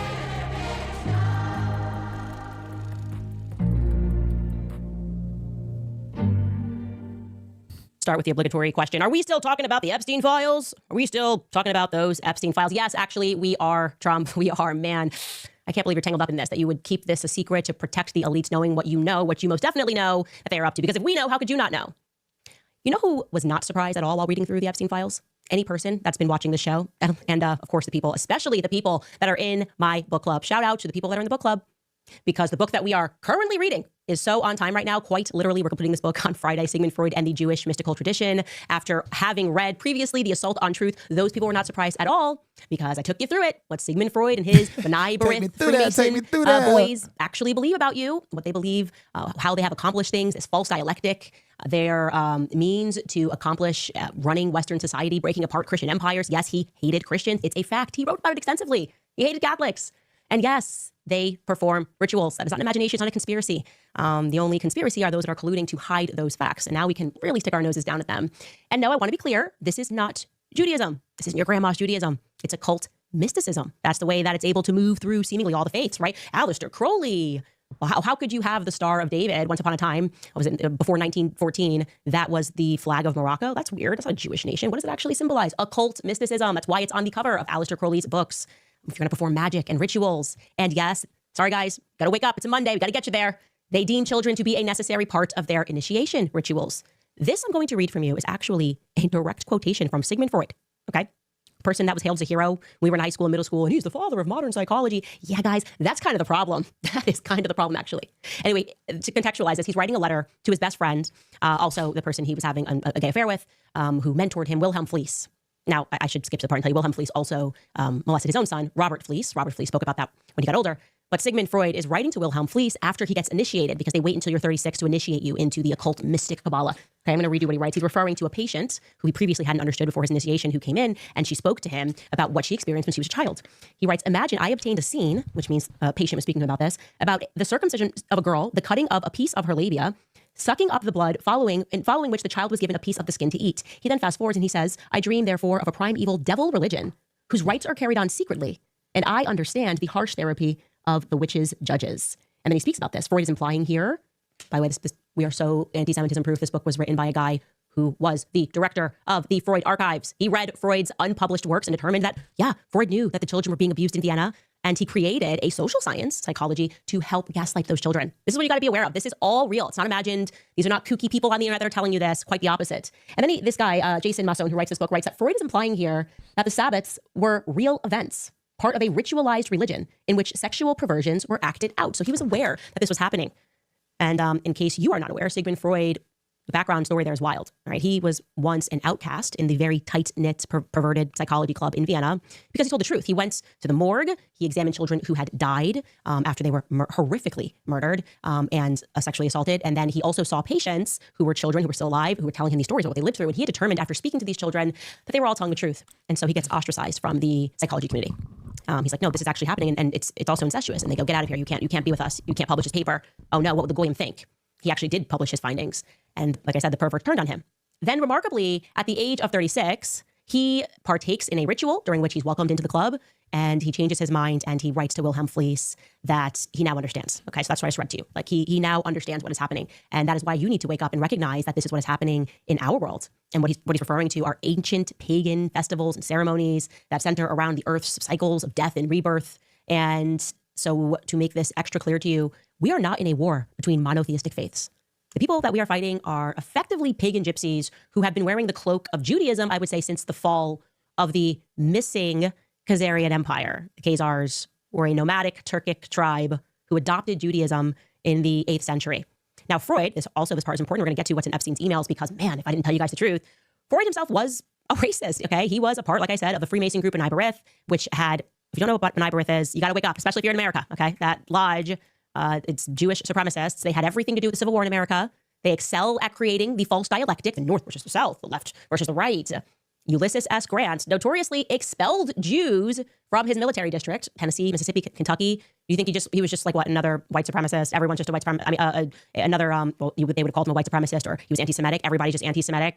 No, it had everything to do with what they were cooking up at these lodges, Ben Iberith. That then subsequently became the ADL after the ritualistic murder of a Catholic girl named Mary Fagan. There is no hiding that anymore. I don't care if Dennis Prager's going to write another letter and say, that's not true. This case is not real. It's happened so many times during the same dates, the same holiday season, all throughout history, that it is getting ridiculous to not acknowledge that this is true and this is real. And the Epstein files create an opportunity for us to discuss this, to hear the way they speak about us behind closed doors, exactly how Sigmund Freud spoke. It's racist, right? I want to make it clear that this is, for them, a religious philosophy, a racist perspective that we are goyim, meaning cattle, that are meant to be herded and ruled over. I said at the end of last year. I said this is how I am being treated because I don't listen to them. Hence their psychotic, obsessive, and frankly, their evil manner in which they have confronted me simply trying to move on in my life after realizing I don't want to work for Zionist psychopaths. I just don't want to do that if that's cool. To them, that's akin to a buck that won't break. How dare you? They feel as maybe you or I would feel if an animal beat us at a game of chess. That's what it feels like when Candace is just like, peace, I'm out, and her life is not subsequently ruined and over. And they will keep publishing things and calling me names. Everything she's saying is an anti-Semitic conspiracy until the emails drop, and Jeffrey Epstein, who worked on behalf of the Rothschilds, according to him, wrote that in an email, the Rothschilds, who credit themselves with having created which nation state? Oh, right, Israel, the same nation state that is having a bunch of women say that they were ritualistically abused in a forest by rabbis. That's happening in the Knesset right now, that nation state, saying that they were 3-4 years old when this happened. He's saying, those are my bosses, the Rothschilds. And here is a brief, but by no means an extensive coverage video that was put together by, I assume this guy must be Goy, right? Goy? Is he Goy? TikToker Contrarian put this together. Take a listen. Israel is mentioned twice as much as Donald Trump in the new documents. Here he is discussing with Roger Schenck, a Jewish-American academic and hedge fund worker, saying Jews create vast fortunes by manipulating markets and creating financial speculation and exploiting labor. He says, let the goyim deal in the real world. In a discussion with the Rothschild family, Epstein says if they overthrew the Ukrainian government, there would be great opportunities. The Rothschild family paid Epstein $25 million for certain algorithms. While talking to Peggy Seigel, August 7th of 2010, she asked if an event is going to be 100% Jewish. He says, no, they'll have goyim in abundance. But don't worry, they're just brilliant wasps from JP Morgan. Joshua Finkelstein, BlackRock's Larry Finkelstein's son, is accused of not having any respect for non-Jews, seeing them as not human. This is from his ex-girlfriend, Svetlana. He pressures her to have an abortion. In 2017, Epstein has a conversation talking about if you want to hire the best people, you have to hire only Jews. Only hire those who can prove they are genetically Jewish. Maria Farmer, one of the first victims to come out and name Epstein. I wasn't allowed to go get food. And when I called Galen and asked why I couldn't eat there, she said, it's a Jewish country club. You're not Jewish. They're not going to serve you. They, honest to God, think their DNA is better than everybody else's. Said that their operation was motivated by Jewish supremacy. Anybody gonna say that that's not real anymore? Hey, really bad time, Rob McCoy, who wrote a public letter accusing me of being anti-Semite. Can you some of that energy towards Israel, your masters? Because I won't have them be mine. I can't. I recognize it for what it is. It's using money, finances to whip people into shape, so to speak. I know, like I said, the true history of the slave trade, and the amazing ability to write themselves out every time is really special. It's super unique. And like I said, if you want to know what happened to America, you have to start to trace the lineage of the B'nai B'rith lodges. Look at, probably books, obviously, that you would never, ever be able to read in high school. You have to start to conduct research independently. Ben Shapiro's family ancestors, B'nai B'rith, okay? Barry Weiss, B'nai B'rith. That's why when you see these differences and amongst Jewish people, they want you to make the mistake of thinking that this is what all Jews are doing, and it's not true, okay? There's such a fundamental difference between a Dave Smith and a Ben Shapiro. I have a suspicion that I could quit working. Like if I just texted Dave Smith and I said, I don't want to be friends or ever work together in any capacity ever again, I gotta feel like he would just let me move on in my life. I got this suspicion that he wouldn't. But you can see that there's like something else brewing when it comes to people like Barry Weiss and Ben Shapiro. They can't let these things go because they view themselves as supposed to be over us, right? And they also won't criticize people like Jeffrey Epstein. Now, in case you did not pay attention to what was termed Pizzagate back in 2016, the short of it is that the DNC email server got hacked, and off of those emails, they were published publicly by Julian Assange WikiLeaks, and there was a strange amount of references to pizza parties, grown adult men, government employees, men, referring to pizza in ways and within a context that made it seem as though they obviously were not referring to literal pizza, having had parties on ranches and referring to pizza. I'm going to give you an example here. This email went to John Podesta. It was sent to him from someone named Catherine Tate. These are very old, obviously, or else we would have hidden her email. She writes, "Hi, John. The realtor found a handkerchief. I think it has a map that seems pizza related. Is it yours? They can send it if you want. I know you're busy, so feel free not to respond if it's not yours or you don't want it. Also, weird specific orders of pizza and hot dogs." That was the beginning of that entire scandal that they tried to downplay and pretend that it was crazy. Well, I should let you know the FBI has already formally acknowledged that pizza is used as a code word amongst pedophiles. So that's not an illusion. That's real. No conspiracy needed. Epstein emails, people are diving back in there. What are we to make of these 900 plus emails referring to pizza in real ways? You guys can look through these yourself, okay? Of course, there are the Jeffrey Epstein emails, some emails which we're never going to see, and photos that we're never going to see regarding murder, killing people, calls to kill people. I'm sure they're going to explain this away. Everybody's joking all the time. Todd Blanche has already come out and said that they're sparing us the videos. So we should just assume that there are graphic videos that pertain to death based on his statement. And I'm going to pivot here to just one example of a very strange email, which was covered by James Lee. Take a listen. Why is this name redacted? You would think the DOJ would want to investigate someone who sent an email to Jeffrey Epstein saying, quote, "I give you permission to kill him." Well, thankfully for all of us, the DOJ sucks at their job, and there's actually another version of that email that is less redacted, or more accurately, poorly redacted. Check this out. "I give you permission to kill him. He is apparently with Olga. He lied to you. He lied to me." And you can kind of make out the name here to be one Susan Hamblin. Here's an enhanced image. You could read right there, Susan Hamblin. So who is Susan Hamblin? Well, she is evidently a financial advisor and founder of the adoption agency Kids to Families. Looks like the agency no longer exists, but I was able to find this archive in the Wayback Machine. At this point, we still don't know who Olga is, but according to reporting, it says that the only time the name has come up in the Epstein case is when his former lawyer, Alan Dershowitz, recounted getting a massage from a woman of the same name at Epstein's place. Now, interestingly, a few years ago, Susan Hamblin sued Newsgroup Newspapers, the publisher of The Sun, who had printed that Susan Hamblin had groomed and procured a 16-year-old woman to be sexually abused by Epstein and told her that Epstein would kill her and her family if she told anyone what Epstein had done. They've since removed those articles and agreed to pay her a substantial compensation. But one Sue Hamblin can be seen in this photo with Jeffrey Epstein describing her to be his alleged assistant, as well as this photo of her leaving Jeffrey Epstein's New York City apartment, describing her as a long-term confidant. A lot of stuff going on here, but the lesson is that this is all information that the DOJ wants to hide from us, but thank goodness the internet is still undefeated. Also, I love that he's wearing a CIA t-shirt. James, great work. So many independent journalists, thankfully for independent journalists, or this would have all been buried. I mean, if you just look to what the public was trying to say, they've even been trying to rehabilitate some of these people. Alan Dershowitz, it's unbelievable that this man has gone through so many people like Mark Levin and, of course, Barry Weiss, always the staunch defenders of Israel. Nothing to see here, nothing to look at. People, this was going viral this weekend, people rightfully going back and examining Ben Shapiro, once again, working diligently, as he did with Pizzagate, to tell people to dismiss the Epstein emails because he had sources and everything we needed to know was already out. Take a listen. She went out there and claimed there were tens of thousands of hours of tape. There are, by the way, but they are child pornography. The reason the FBI is not releasing them is because those tapes do not include underage people with third parties on Epstein Island. That is not what the tapes are. Okay, I also have sources in the federal government who are covering this stuff and have seen the documents. Okay, those tapes are just child porn. That's all. That's what they are. That's why the FBI is not releasing them. Okay, as far as the Epstein list, what I have been told by my sources is that there is no Epstein list. that basically there's a black book of Jeffrey Epstein contacts. And the vast majority of those contacts are already out there publicly. That's why you know names like Prince Andrew or Alan Dershowitz or some of the names that have been mentioned here. Those contacts, there's no evidence, according to the DOJ and the FBI, and again, that's public. There's no evidence that any of those third parties were having girls trafficked to them. And that is not evidence that was made clear, certainly, to the DOJ or the FBI. Here is Tucker then asserting that it was actually Mossad. Again, without evidence, not a shock. Of course, this is where Tucker was going. This has become the hot speculation on the internet, is without evidence. You say that Mossad was running Jeffrey Epstein. When I say without evidence, I mean without evidence. Naftali Bennett, the former Israeli prime minister, said, quote, as a former Israeli prime minister, with the Mossad having reported directly to me, I say to you with 100% certainty, the accusation that Jeffrey Epstein somehow worked for Israel or the Mossad running a blackmail ring is categorically and totally false. This accusation is a lie, being peddled by prominent online personalities such as Tucker Carlson, pretending they know things they don't. And in fact, I followed up with the former Prime Minister Naftali Bennett, and what he told me is the Mossad has not been active in the United States since against the United States since the Jonathan Pollard scandal of 1987, when a U.S. Army contractor who's actually working for the Navy revealed classified information to the Israeli government. He was prosecuted by the United States government and ended up in prison. I didn't watch this whole clip. This is hilarious. And so Israel since then has not spied on the United States with Mossad. Okay, guys. Well, there you have it. It's just, I don't know how he does it with a straight face. I'm just like, well, I mean, guys, there's millions of emails, but don't even like, it's like, and this is why Ben Shapiro keep on picking at you, because you picking at him too. Been doing nothing. I know it seems weird because BB's like always here or whatever, and we seem to be doing their thing everywhere. But the Mossad just like said in 9 days, they were like, I'm a chill. And they haven't done a single thing here at all. I know it might look that way. Miriam Adel said she doesn't even know their names. She doesn't know who they are, actually.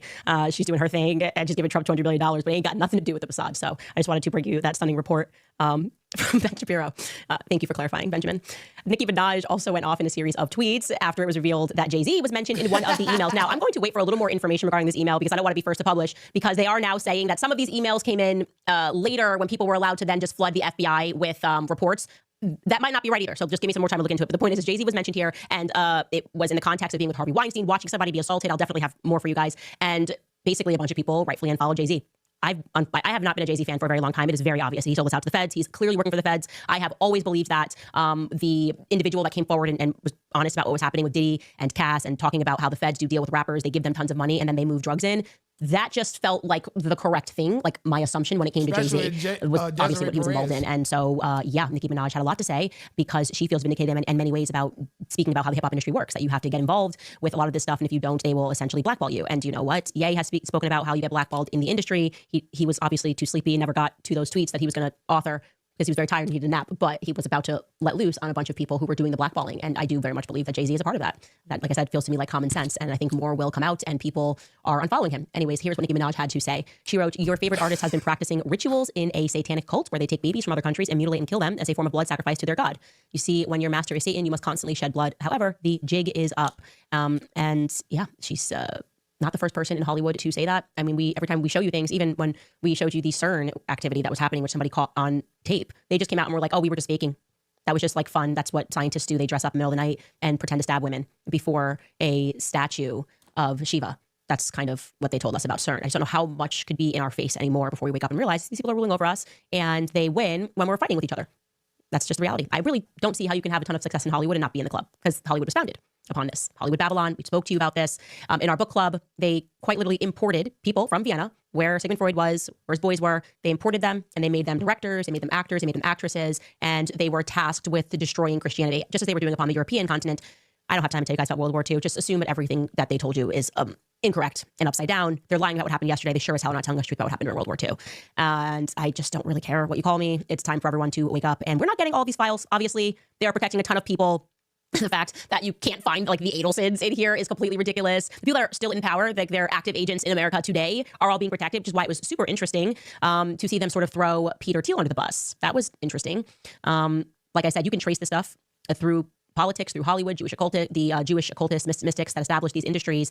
But Peter Thiel, his emails went up there, and it ain't good for JD Vance. I'll tell you that right away. I think this is plausibly the biggest scandal to come out of the most consequential thing to come out of these emails that I can see right now. There's millions to go through. So we'll have more, and we'll be reporting on more. But JD Vance, he was kind of, they had him there, right? Like he's going to be running in 2028. He's not been leaning super into the Zionist stuff. He seems to be abstaining, has been quiet during the whole Epstein thing. It definitely didn't seem like he agreed with it. But everyone knows that Peter Thiel effectively funded JD Vance's career. He probably had something to do with JD Vance getting the deal with Netflix to do his book, A Hillbilly Elegy, I think it was called. And Peter Thiel, who was mentioned early on as being someone who was friends with Epstein, went on to Rogan at the end of last year and sort of intimated that he really didn't know Epstein that well, but spoke to him mainly just about math because he knew about taxes and how to avoid them. Take a listen. Peter Thiel, who was mentioned early on as being someone who was friends with Epstein, went on to Rogan at the end of last year and sort of intimated that he really didn't know Epstein that well, but spoke to him mainly just about math because he knew about taxes and how to avoid them. Take a listen. I met Epstein a few times as well, and I think... How'd you get introduced?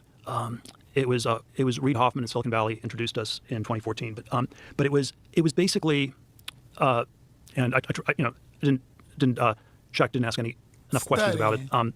When you were introduced to him, how was he described to you? He was described as one of the smartest tax people in the world. Interesting. And I probably was my moral weakness that I. Well, how could you have known back then? He had never been arrested. And this was 2014. It was post arrest. Oh, so his arrest was the first arrest, right? Yeah, which was like 2007, 08. Okay.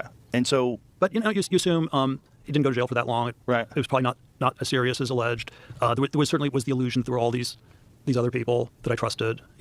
Reid, who introduced us, was he started LinkedIn. He was maybe too focused on business networking, but I thought he always had good judgment in people. When the went down and Epstein gets arrested for the second time, we were like, oh, well, there you go. I thought about it. I thought a lot about it as a result. Yeah. Yeah, I'm sure. And thought about it, he did, because he was emailing Jeffrey Epstein a lot, meeting up with him a lot. Definitely sounds like they were very close, inviting him to the island. Basically, this guy's going to be here from Europe. Also, you should come this weekend. They were together all throughout New York, constantly messaging each other. It is not a good look. There is no question these two were friends. And I do not accept that the person who's effectively spying on all of us, he's got to deal with the military through Palantir, by the way, should be clear. He also, Palantir boys were put onto Fort Huachuca Air Base in July. We'll get into that later. And now we're supposed to believe that he just I couldn't look in any further. I had no context to figure out what Epstein was accused of. And I decided to still be friends with him, despite all the allegations, despite him admitting to what he did, right? He caught a plea deal via Acosta, who was told to leave Epstein alone. That's, if Acosta is to be believed, that's the reason why he had to basically give him a slap on the wrist. And we're supposed to believe Peter Thiel, with all of his resources, just went, trust me, bro, I'm not buying it. And this is now a major problem for JD Vance. It is. Just there's no other way to say it. JD Vance is going to have to answer for this. This is not going to be something he can wiggle around. And I don't think he is going to make a statement on Peter Thiel. I think that's going to be interesting. That is going to be very interesting, the implications of that. But also interesting that they threw Peter Thiel under the bus. Because they're protecting the other homies. Like I said, I expect the Kushners to be in here. Obviously, his connections to the Mossad. I mean, there's a little bit. He's setting up meetings, Bibi Netanyahu, Ehud Barak's all over it. He's writing emails and making kind of some jokes, which suggest about Robert Maxwell and things of that nature. But they've cleaned this up majorly. I also expected to see some other names, which would bring us a little closer to solving the Charlie Kirk murder, in my opinion. So we're getting something. We are not getting anywhere near everything. And that's why Thomas Massey is demanding for there to be more release. And also, these should be unredacted. If you're talking about murdering people, we should be allowed to see that. We should be able to see exactly who is sending all of these emails when you're speaking about children and the things that you are doing to children in ritualistic acts. Anyways, the next thing I want to say, interestingly enough, is that last week on Thursday, the timing of this is incredible, but Andrew Colvett and alleged Mikey McCoy and his wife went down to meet with the White House. And they wanted the public to think that they were in Arizona. They ran this interview with Kash Patel on Charlie Kirk's show, which is supposed to be live every day. You can fake a live. You can make it a pre-record. But it's interesting that they were actually meeting with top brass at the White House. I'm looking for details about what that meeting was about, because I just need to know. There's a lot about pageantry in these emails. It seems like Jeffrey Epstein was practically picking these girls to win pageants. There's obviously a lot about his real estate empire, and they have conveniently redacted the names of some of these beauty queens, which I find to be a little bit suspicious. With what I know about Jeffrey Epstein and the way that he was moving with Jean-Luc Brunel and going to these industries like Victoria's Secret, like Miss Universe, and I think that that's how Trump is caught up into it and is also being rinsed out of these files. They were trafficking through these organizations. We know this for a fact, modeling organizations like M Model Management with Jean-Luc Brunel. And so I'm going to need that all redacted. I want to know who are all these pageant queens that he was speaking to. He was asking to see portfolios of women virtually at all of the schools in New York. He was basically running New York City. I want to know everything. Which brings me to Erica Kirk, of course, because she made it clear that she first and foremost wants JD Vance in the White House. That was kind of a bizarre push at AmFest right away. And we have been working to verify her Fort Huachuca alibi. And we're having some major problems. More about that when we get back from a quick sponsor break. All right, you guys, thanks to you, last year, Preborn helped rescue over 80,000 babies, and today you can help save even more every single day by skincare.com. You guys ever wonder why Hillary Clinton in those WikiLeaks emails was asking a few days before we invaded Iraq? She was trying to locate Gilgamesh's tomb. I don't know if you guys read. Modeling agencies have always been about that. Yes, indeed. Ashton Kutcher was a model working with a modeling agency right before he met Diddy, and then after he started hanging out with Diddy, that's how he got that 70s show. It's also alleged that Ashton Kutcher has John Wayne Gacy's Black Book because his father gave it to him, because his father and John Wayne Gacy was locked up at Anderson State Prison when Ashton Kutcher's father was working at Procter & Gamble and met his mother. Read the Epic of Gilgamesh. I certainly did when I was at university. Effectively, it has. And, you know, the biggest hypocrites and the most evil people like to do things to, you know, hide who they are. That's why Ashton Kutcher was sitting out there in Congress testifying about child being trafficked and that he has an app an app to surveillance all of these kids all over the place. So people looking at him like, oh, yay, Ashton Kutcher, he believes in helping kids. He go on these secret missions. Whole time he taking part in that bullshit, allegedly. It's been long suspected that Gilgamesh was actually Nimrod in the Bible, okay? So think of the Tower of Babel. We can build society. We're greater than God. Why would Hillary Clinton be looking for that tomb in Iraq? That's what Gilgamesh is. And that's why they don't let nobody know about Ashton Kutcher's biological brother. He's not even on his father's obituary or with his real name. So yeah, it goes deep with him too. Featured in Iraq, present day Iraq. Yeah, okay, so you gotta wake up, guys. It's all real. They made you think that this was hocus pocus. It's not. They are practicing ancient witchcraft. Who knows what they were going to attempt to do with that? But a lot of our activities in the Middle East have nothing to do with a war on terror. In fact, we kind of are the terrorists. If we're being honest, what the CIA's been up to, we kind of are the terrorists. That's how you kill 1 million Iraqis, by just lying and saying they're weapons of mass destruction. No, they just mass murdered people, but they are also destroying ancient sites. The reason for that is because you cannot, as they want to be, this is what the AI future is about, they want there to be no past, and they will control the ever present, right? You say this happened yesterday, they'll delete a file. It didn't happen yesterday anymore. So they want to go back and they want to destroy all of these relics. That's why there's obsession with getting into Armenia, which they're working on right now. Iraq, Iran, that's exactly what I think. Iran is another place where there's so much history. But they have not been successful in destroying the ancient temples, which show you that the Star of David, it was never associated with Judaism. Jews, please wake up. The Kiddush cup, that is the traditional symbol of Judaism. It even says this on Wikipedia, that this did not emerge until the 17th century, right? 1666 was when that guy who was a mystic declared himself to be the Messiah. And they adopted this symbol because it's actually from Solomon's seal, to people that believed that Solomon's ring held power. And I want to show you this because they have done a very good job of destroying a lot of these relics of these Baal temples, but they have not done a complete job. Baal they are making sacrifices to Baal. That is the sacrifice that these pagans are making with constant bloodshed of children. Now, I want to show you this. I don't know if you have pulled this in yet, Skylar. Some of these relics like in Baalbek, Lebanon. Yeah, here we go. This is still present today, but obviously Israel is trying to take over Lebanon right now. That won't be here for a very long time. And then we have another Baal temple. Here you can see that Star of David, which is also all over Aleister Crowley, not a Jew, all over his books on ritualistic magic, is the quote-unquote Star of David. You have to know this. The symbolism means everything to them. And I implore the Jewish community, you're so diligent at learning history. It's sitting right there. Start with Sigmund Freud, something recent, if you will, and then just start working backward. That's kind of what I did when I recognized these fringe movements. The Frankist cult long speculated that Jacob Frank was funded by the Rothschild family. Well, we certainly know Jeffrey Epstein was, according to him. He was funded by the Rothschild family. So all these rumors about the Rothschilds are probably not rumors. They just have a lot of money and they pay people off. It's how you get these pastors to lie, these all across all religions that will lie and dissuade their people. And again, nobody can give you a reason as to why the Moroccan flag, the flag of Morocco, was a 6-pointed Star of David. Now it's 5 stars, but it was 6 stars when the Alawite dynasty, I hope I'm saying that right, saying that right, the Alawite dynasty, probably not saying it right, began to take over. What have they been doing in Morocco, guys? They have been, Aleister Crowley, why do you think they all traveled to Morocco? Going back to Macron, he loved Andre Gide. They were molesting Muslim kids. That's the reason. And that still goes on today. If you're following the Brigitte story, right? It runs right through to Morocco. Anyways, just want to get that off because I feel that this is a very important episode because it's time for everybody to wake up around the world, okay? Turn around, the person next to you, the monotheistic faiths. They have all been infiltrated in one way or another by these Satanists. That's what they are.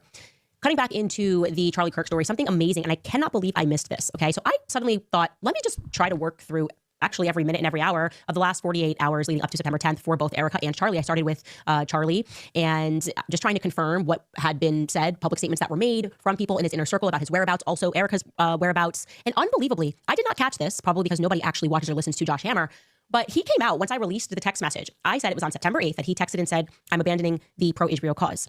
Well, Josh Hammer came out and clarified that actually Charlie sent that text message on September 9th, the day before he died. Here's what Josh Hammer said in his own words. Take a listen.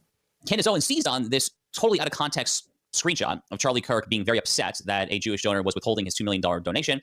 And she used this as an attempt to say, oh, Josh Hammer's lying, that Charlie Kirk remained pro-Israel until his final moments. Yeah. But she's also holding aside that 2 hours after this screenshot, if you look at the timestamps, 2 hours after that, I and a few others were in a small Zoom chat, a small Zoom call with Charlie Kirk the night before he was killed that Charlie organized. Charlie organized this Zoom call for the express purpose of trying to make sure that he had all the best answers, the best messaging advice for how to speak about Jewish-Christian relations and the Israel question on college campuses. Okay, first and foremost, I just want to say he's so full of crap. The idea that Charlie had just gotten back from Korea and was like, oh, please help me, Josh Hammer. You're a complete idiot. Please help me learn how to speak to college students. Josh Hammer and a rabbi who lives in Israel. Like, there was nobody else available. You know what time it must have been in Israel for him to organize this call? Why is he doing it with this rabbi? Was it Wojcicki, whatever his last name is? You're not going to just call like Dennis Prager, who you're apparently writing a Shabbat Shalom book with?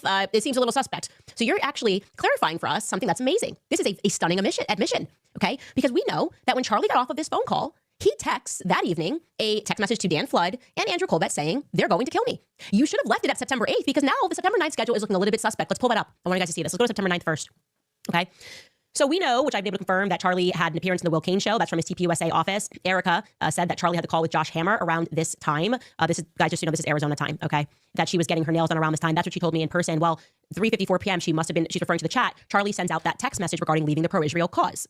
6 o'clock p.m., again, this is according to Josh Hammer, because he says 2 hours later, which would have been 5:54 p.m., 6 o'clock p.m., Josh Hammer and this rabbi. Wait. Somebody said I have a problem with people that talk too fast. I have this sped up. I'm not listening to it regularly, so sorry. That literally is based in Israel, have a Zoom call with Charlie. So he sends a message, the chat explodes, people are pulling out their money. He's saying, I have no choice to abandon the pro-Israel cause. Then this rabbi stays up and Josh Hammer stays up. They have a call with Charlie about talking points to do what he's done his entire career, because he doesn't know how to do this himself. He's turning to Josh Hammer, who he does not have a great relationship with, to help him massage out his points. Okay.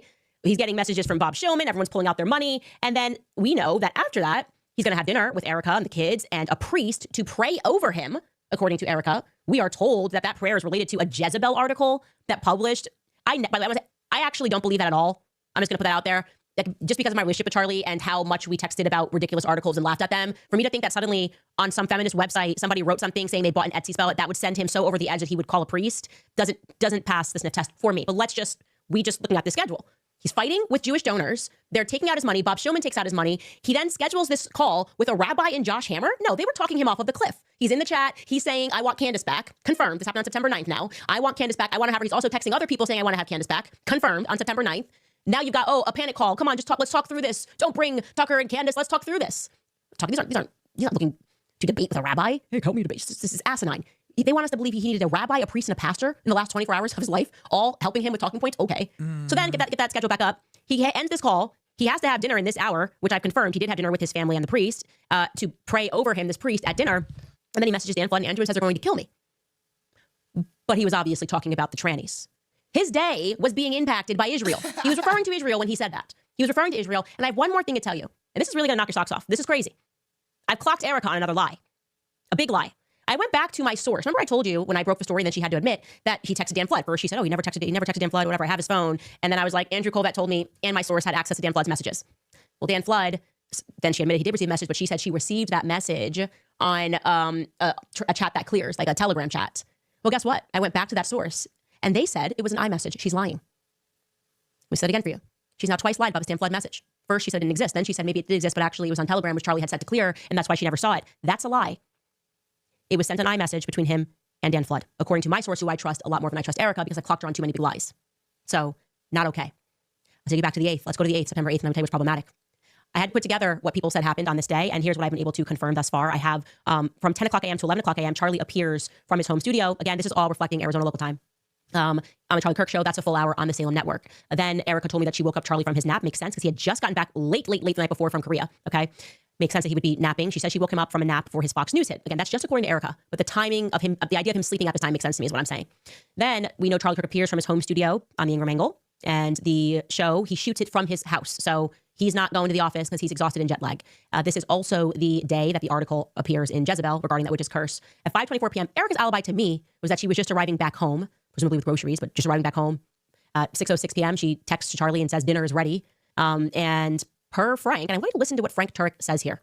He says that he went on a walk with Charlie this day at 8 o'clock p.m.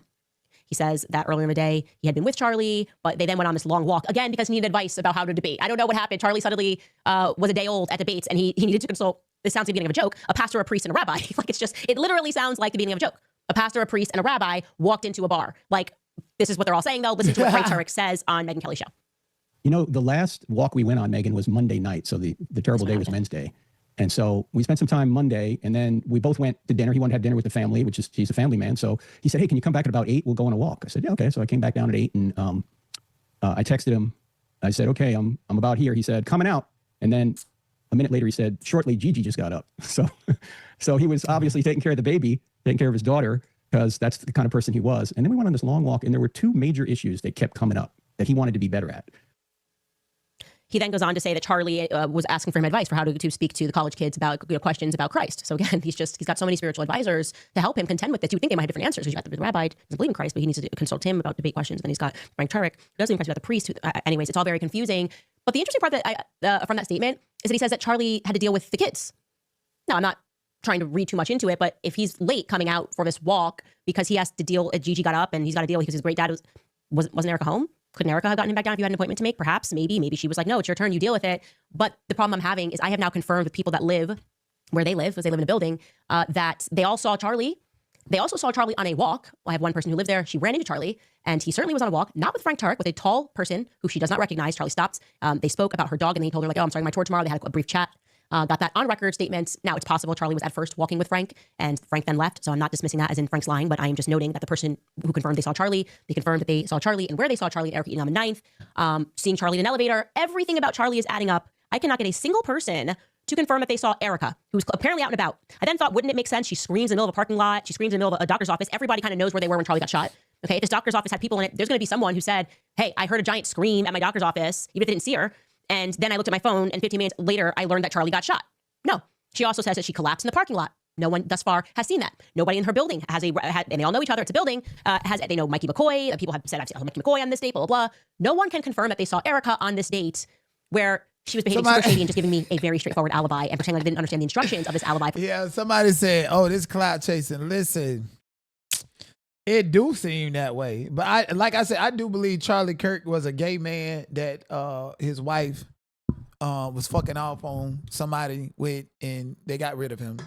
And the kids know, okay? The kids say Erica Kirk lost her kids. The kids know their mother was not in love with their father, and that she probably, if the kids was in the bar, and this was the night before this stuff occurred to him on the college campus, and Erica Kirk wasn't there with him, she was still in Arizona around by the office and all that. Them kids know something. Mm-hmm. They know, okay? Them kids are like flies on the wall. They see everything. They know. And, Erica lost her kids. She know her kids know that she had something to do with it. And Candace Owens, for her to actually meet up with Erica Kirk and still be talking like this, like, I'm ready for her to tell us exactly what was mentioned and said in that meeting. I thought she got a payday because a dead or some shit like that, because after she met with her, she didn't go live for like, damn near like a week. I'm like, God damn, you losing a lot of money. You got a lot of people on edge. And now she's slowly but surely pointing out her belief as far as Erica Kirk's involvement. And then she's going to, boom, hit you with the wham. That's what Candace Owens does. Candace Owens is like Captain Carmen Sandiego, but with this. So it looks like and feels like clout chasing, but I know how she operates. What she's saying right now, she's working her way up to, so that when she finally tell whatever she wants to say, her audience is going to, her audience is going to be easier to digest, because she's slowly walking us into that conversation. And, when she has nothing else to talk about, she'll finally hit us with that. Mm-hmm. Yes, indeed. Somebody said, gay or not, this woman is a train to nonsense. I don't like Erica either. Okay, you're entitled to it. Absolutely. But I'm ready for her to just go ahead and flat out tell us exactly what happened and what's going on and what was discussed in that meeting between the both of them. All right, I'm going to cover this, and then I'm going to get up out of here because I got some other stuff to do. I really didn't have a docket. I just wanted to come say hi to you guys and that I love you, and I appreciate you guys for supporting me. And sorry for going off on all black women the other day. Sean, because I'm coming to kick your ass. Guys, Damon Feldman here with ex-Rumble Fighting Championships with my man Money Team Shy, and we are so excited. We're here at the New Millennium Multimedia Studios with Perception Productions, and we're officially announcing the opponent for Krishan for April 25th. Out of 5,800 people, she is a wrestler turned slap fighter, Zena Zion. You heard him, Zenith Zion, professional wrestler turned flat fighter, now boxer. Be prepared, Krishan, because I'm coming to kick your ass. Don't miss April 25th at Harris Philadelphia Casino in Chester, PA, live on Triller TV. Be prepared. moms, it's kids. Yeah. I know that you do have one female wrestler that's here. Good morning. She wrestles under the name Xena. Yes. Ma'am. You're gorgeous. Oh, that's the perfect opponent for Chris Sean. That girl finna beat her goddamn eyes out. And everybody gonna be like, yay, do it for Sunya. You have such a sweet little face, but something tells me you're not so sweet in the ring. Oh, of course not. Okay. What? The move that you're about to show me is called? It's called a chop. A chop. Okay. Yes. But the other move that you have, aren't you going to do some kind of, or is that Yes. called the chop? No, I'm going to do a chop, Okay. and then I'm going to do a body slam, and then we're going to do a nice solid moonsault for you. Okay, I'd love to see it all. Come on over here. And again, she's just so stinking sweet. I'll stay out of your way the best I can. Okay, go for it. All right. Oh no. He deserved it. Yeah. I'm not going to try it. You keep doing your thing. Okay. Try one more time. Let's give a little gusto. A little gusto, a little gusto. For all the moms out there. Oh my goodness, for all the moms. Oh! Okay, we're 30 seconds left. Moms, it's kids. Yeah. Because it's so good. We got to show. Let's. Body slam. Body slam. I'm sorry. Oh! Wait. That's mom power. That is. All right. Last thing. If you ever wanted to come and learn how to be a wrestler, Catch Point is your place. Zenith, do it for the mommies out there. Okay, here we go. Whoa, we can't do better than that. Good day's gonna be back. He said, do it for the mommies out there. Yes, indeed. Okay. Krishan, yeah, that girl gonna beat Krishan ass for fucking up Sunya. Everybody want a piece. Somebody said, Salt and Trench daughter want to fight. I'd rather see that girl. That girl look like, you know, she gonna take Krishan through there. Krishan is not going to be boxing on April 25th, okay? Like, I know Krishan like the back of my hand. Something gonna happen. Some excuse gonna pop out, and she gonna duck more phase in the ring than she did on Zeus Network and got the fuck up out of there. Okay, Krishan learned a thing or two from Smiley. You know, to scare on these people out their motherfucking money, but don't have no execution. Rumble, she fooled you, got you some money, and still homeless, collecting and opening boxes of gifts and shit, and mad whenever people sending stuff for Sunya. Okay, she ain't finna box nobody. I bet you 1,000. Aunt Dale, I bet you $1,000 Krishan ain't finna make it. She ain't been practicing, rehearsing, or nothing. She has no commitment and no follow through with nothing. Okay, didn't she say she was over there at Santa Monica Community College going back to school? Took a picture. They gave her the ID pass and told everybody she was going back. She ain't been back. Boxing on Ryan Garcia. Now she want to be a boxer. She wanted to play football because of Petey. Threw them people shit in the trash can. She wanted to be a rapper, do everything. Krishan is all over the place. And one thing that I know about that heifer, she has no loyalty and commitment to nothing and nobody, not even her baby. She even scammed Kick out of $1 million, said she was going to live stream filming Yahweh music video. They said she not trying to go to Israel to film Yahweh music. Girl, we tired, okay? We tired. I'd rather watch Kane Wayne with it by Kaya. 20 years after the song, the music video finally got shot, bitch. We not, go and kiss the wall all you want. It still ain't gonna help you. That girl gonna beat your goddamn eyes out in that rain. In defense of Sunya. That's if she show up. Because Krishan ain't finna box nobody. I guarantee you. Somebody said, F you too. What? Then I'm pissed. The whole Krishan backstory, and now I can't find a good one. It's okay. It's still here, and it's still, you know, it's like, I know y'all like to go on these little series and consistently talking about stuff. I let up on Krishan, okay, because I found out some stuff about Krishan, and I met Krishan in person, so I let up off of her. Haven't y'all noticed that?